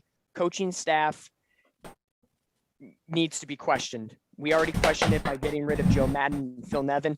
Pitching coach and hitting coaches are next. I know Perry Manassian said they weren't going to do anything about it, but something needs to be answered. I know this is only 1 game against the Astros, but it highlighted a lot of issues that were going on with the Angels. Now, before we check out of here, at least for me, what we do at Catella Chronicles on Twitter right after a win or a loss, we have 3 stars of the game, or at least 3 positive moments of the game.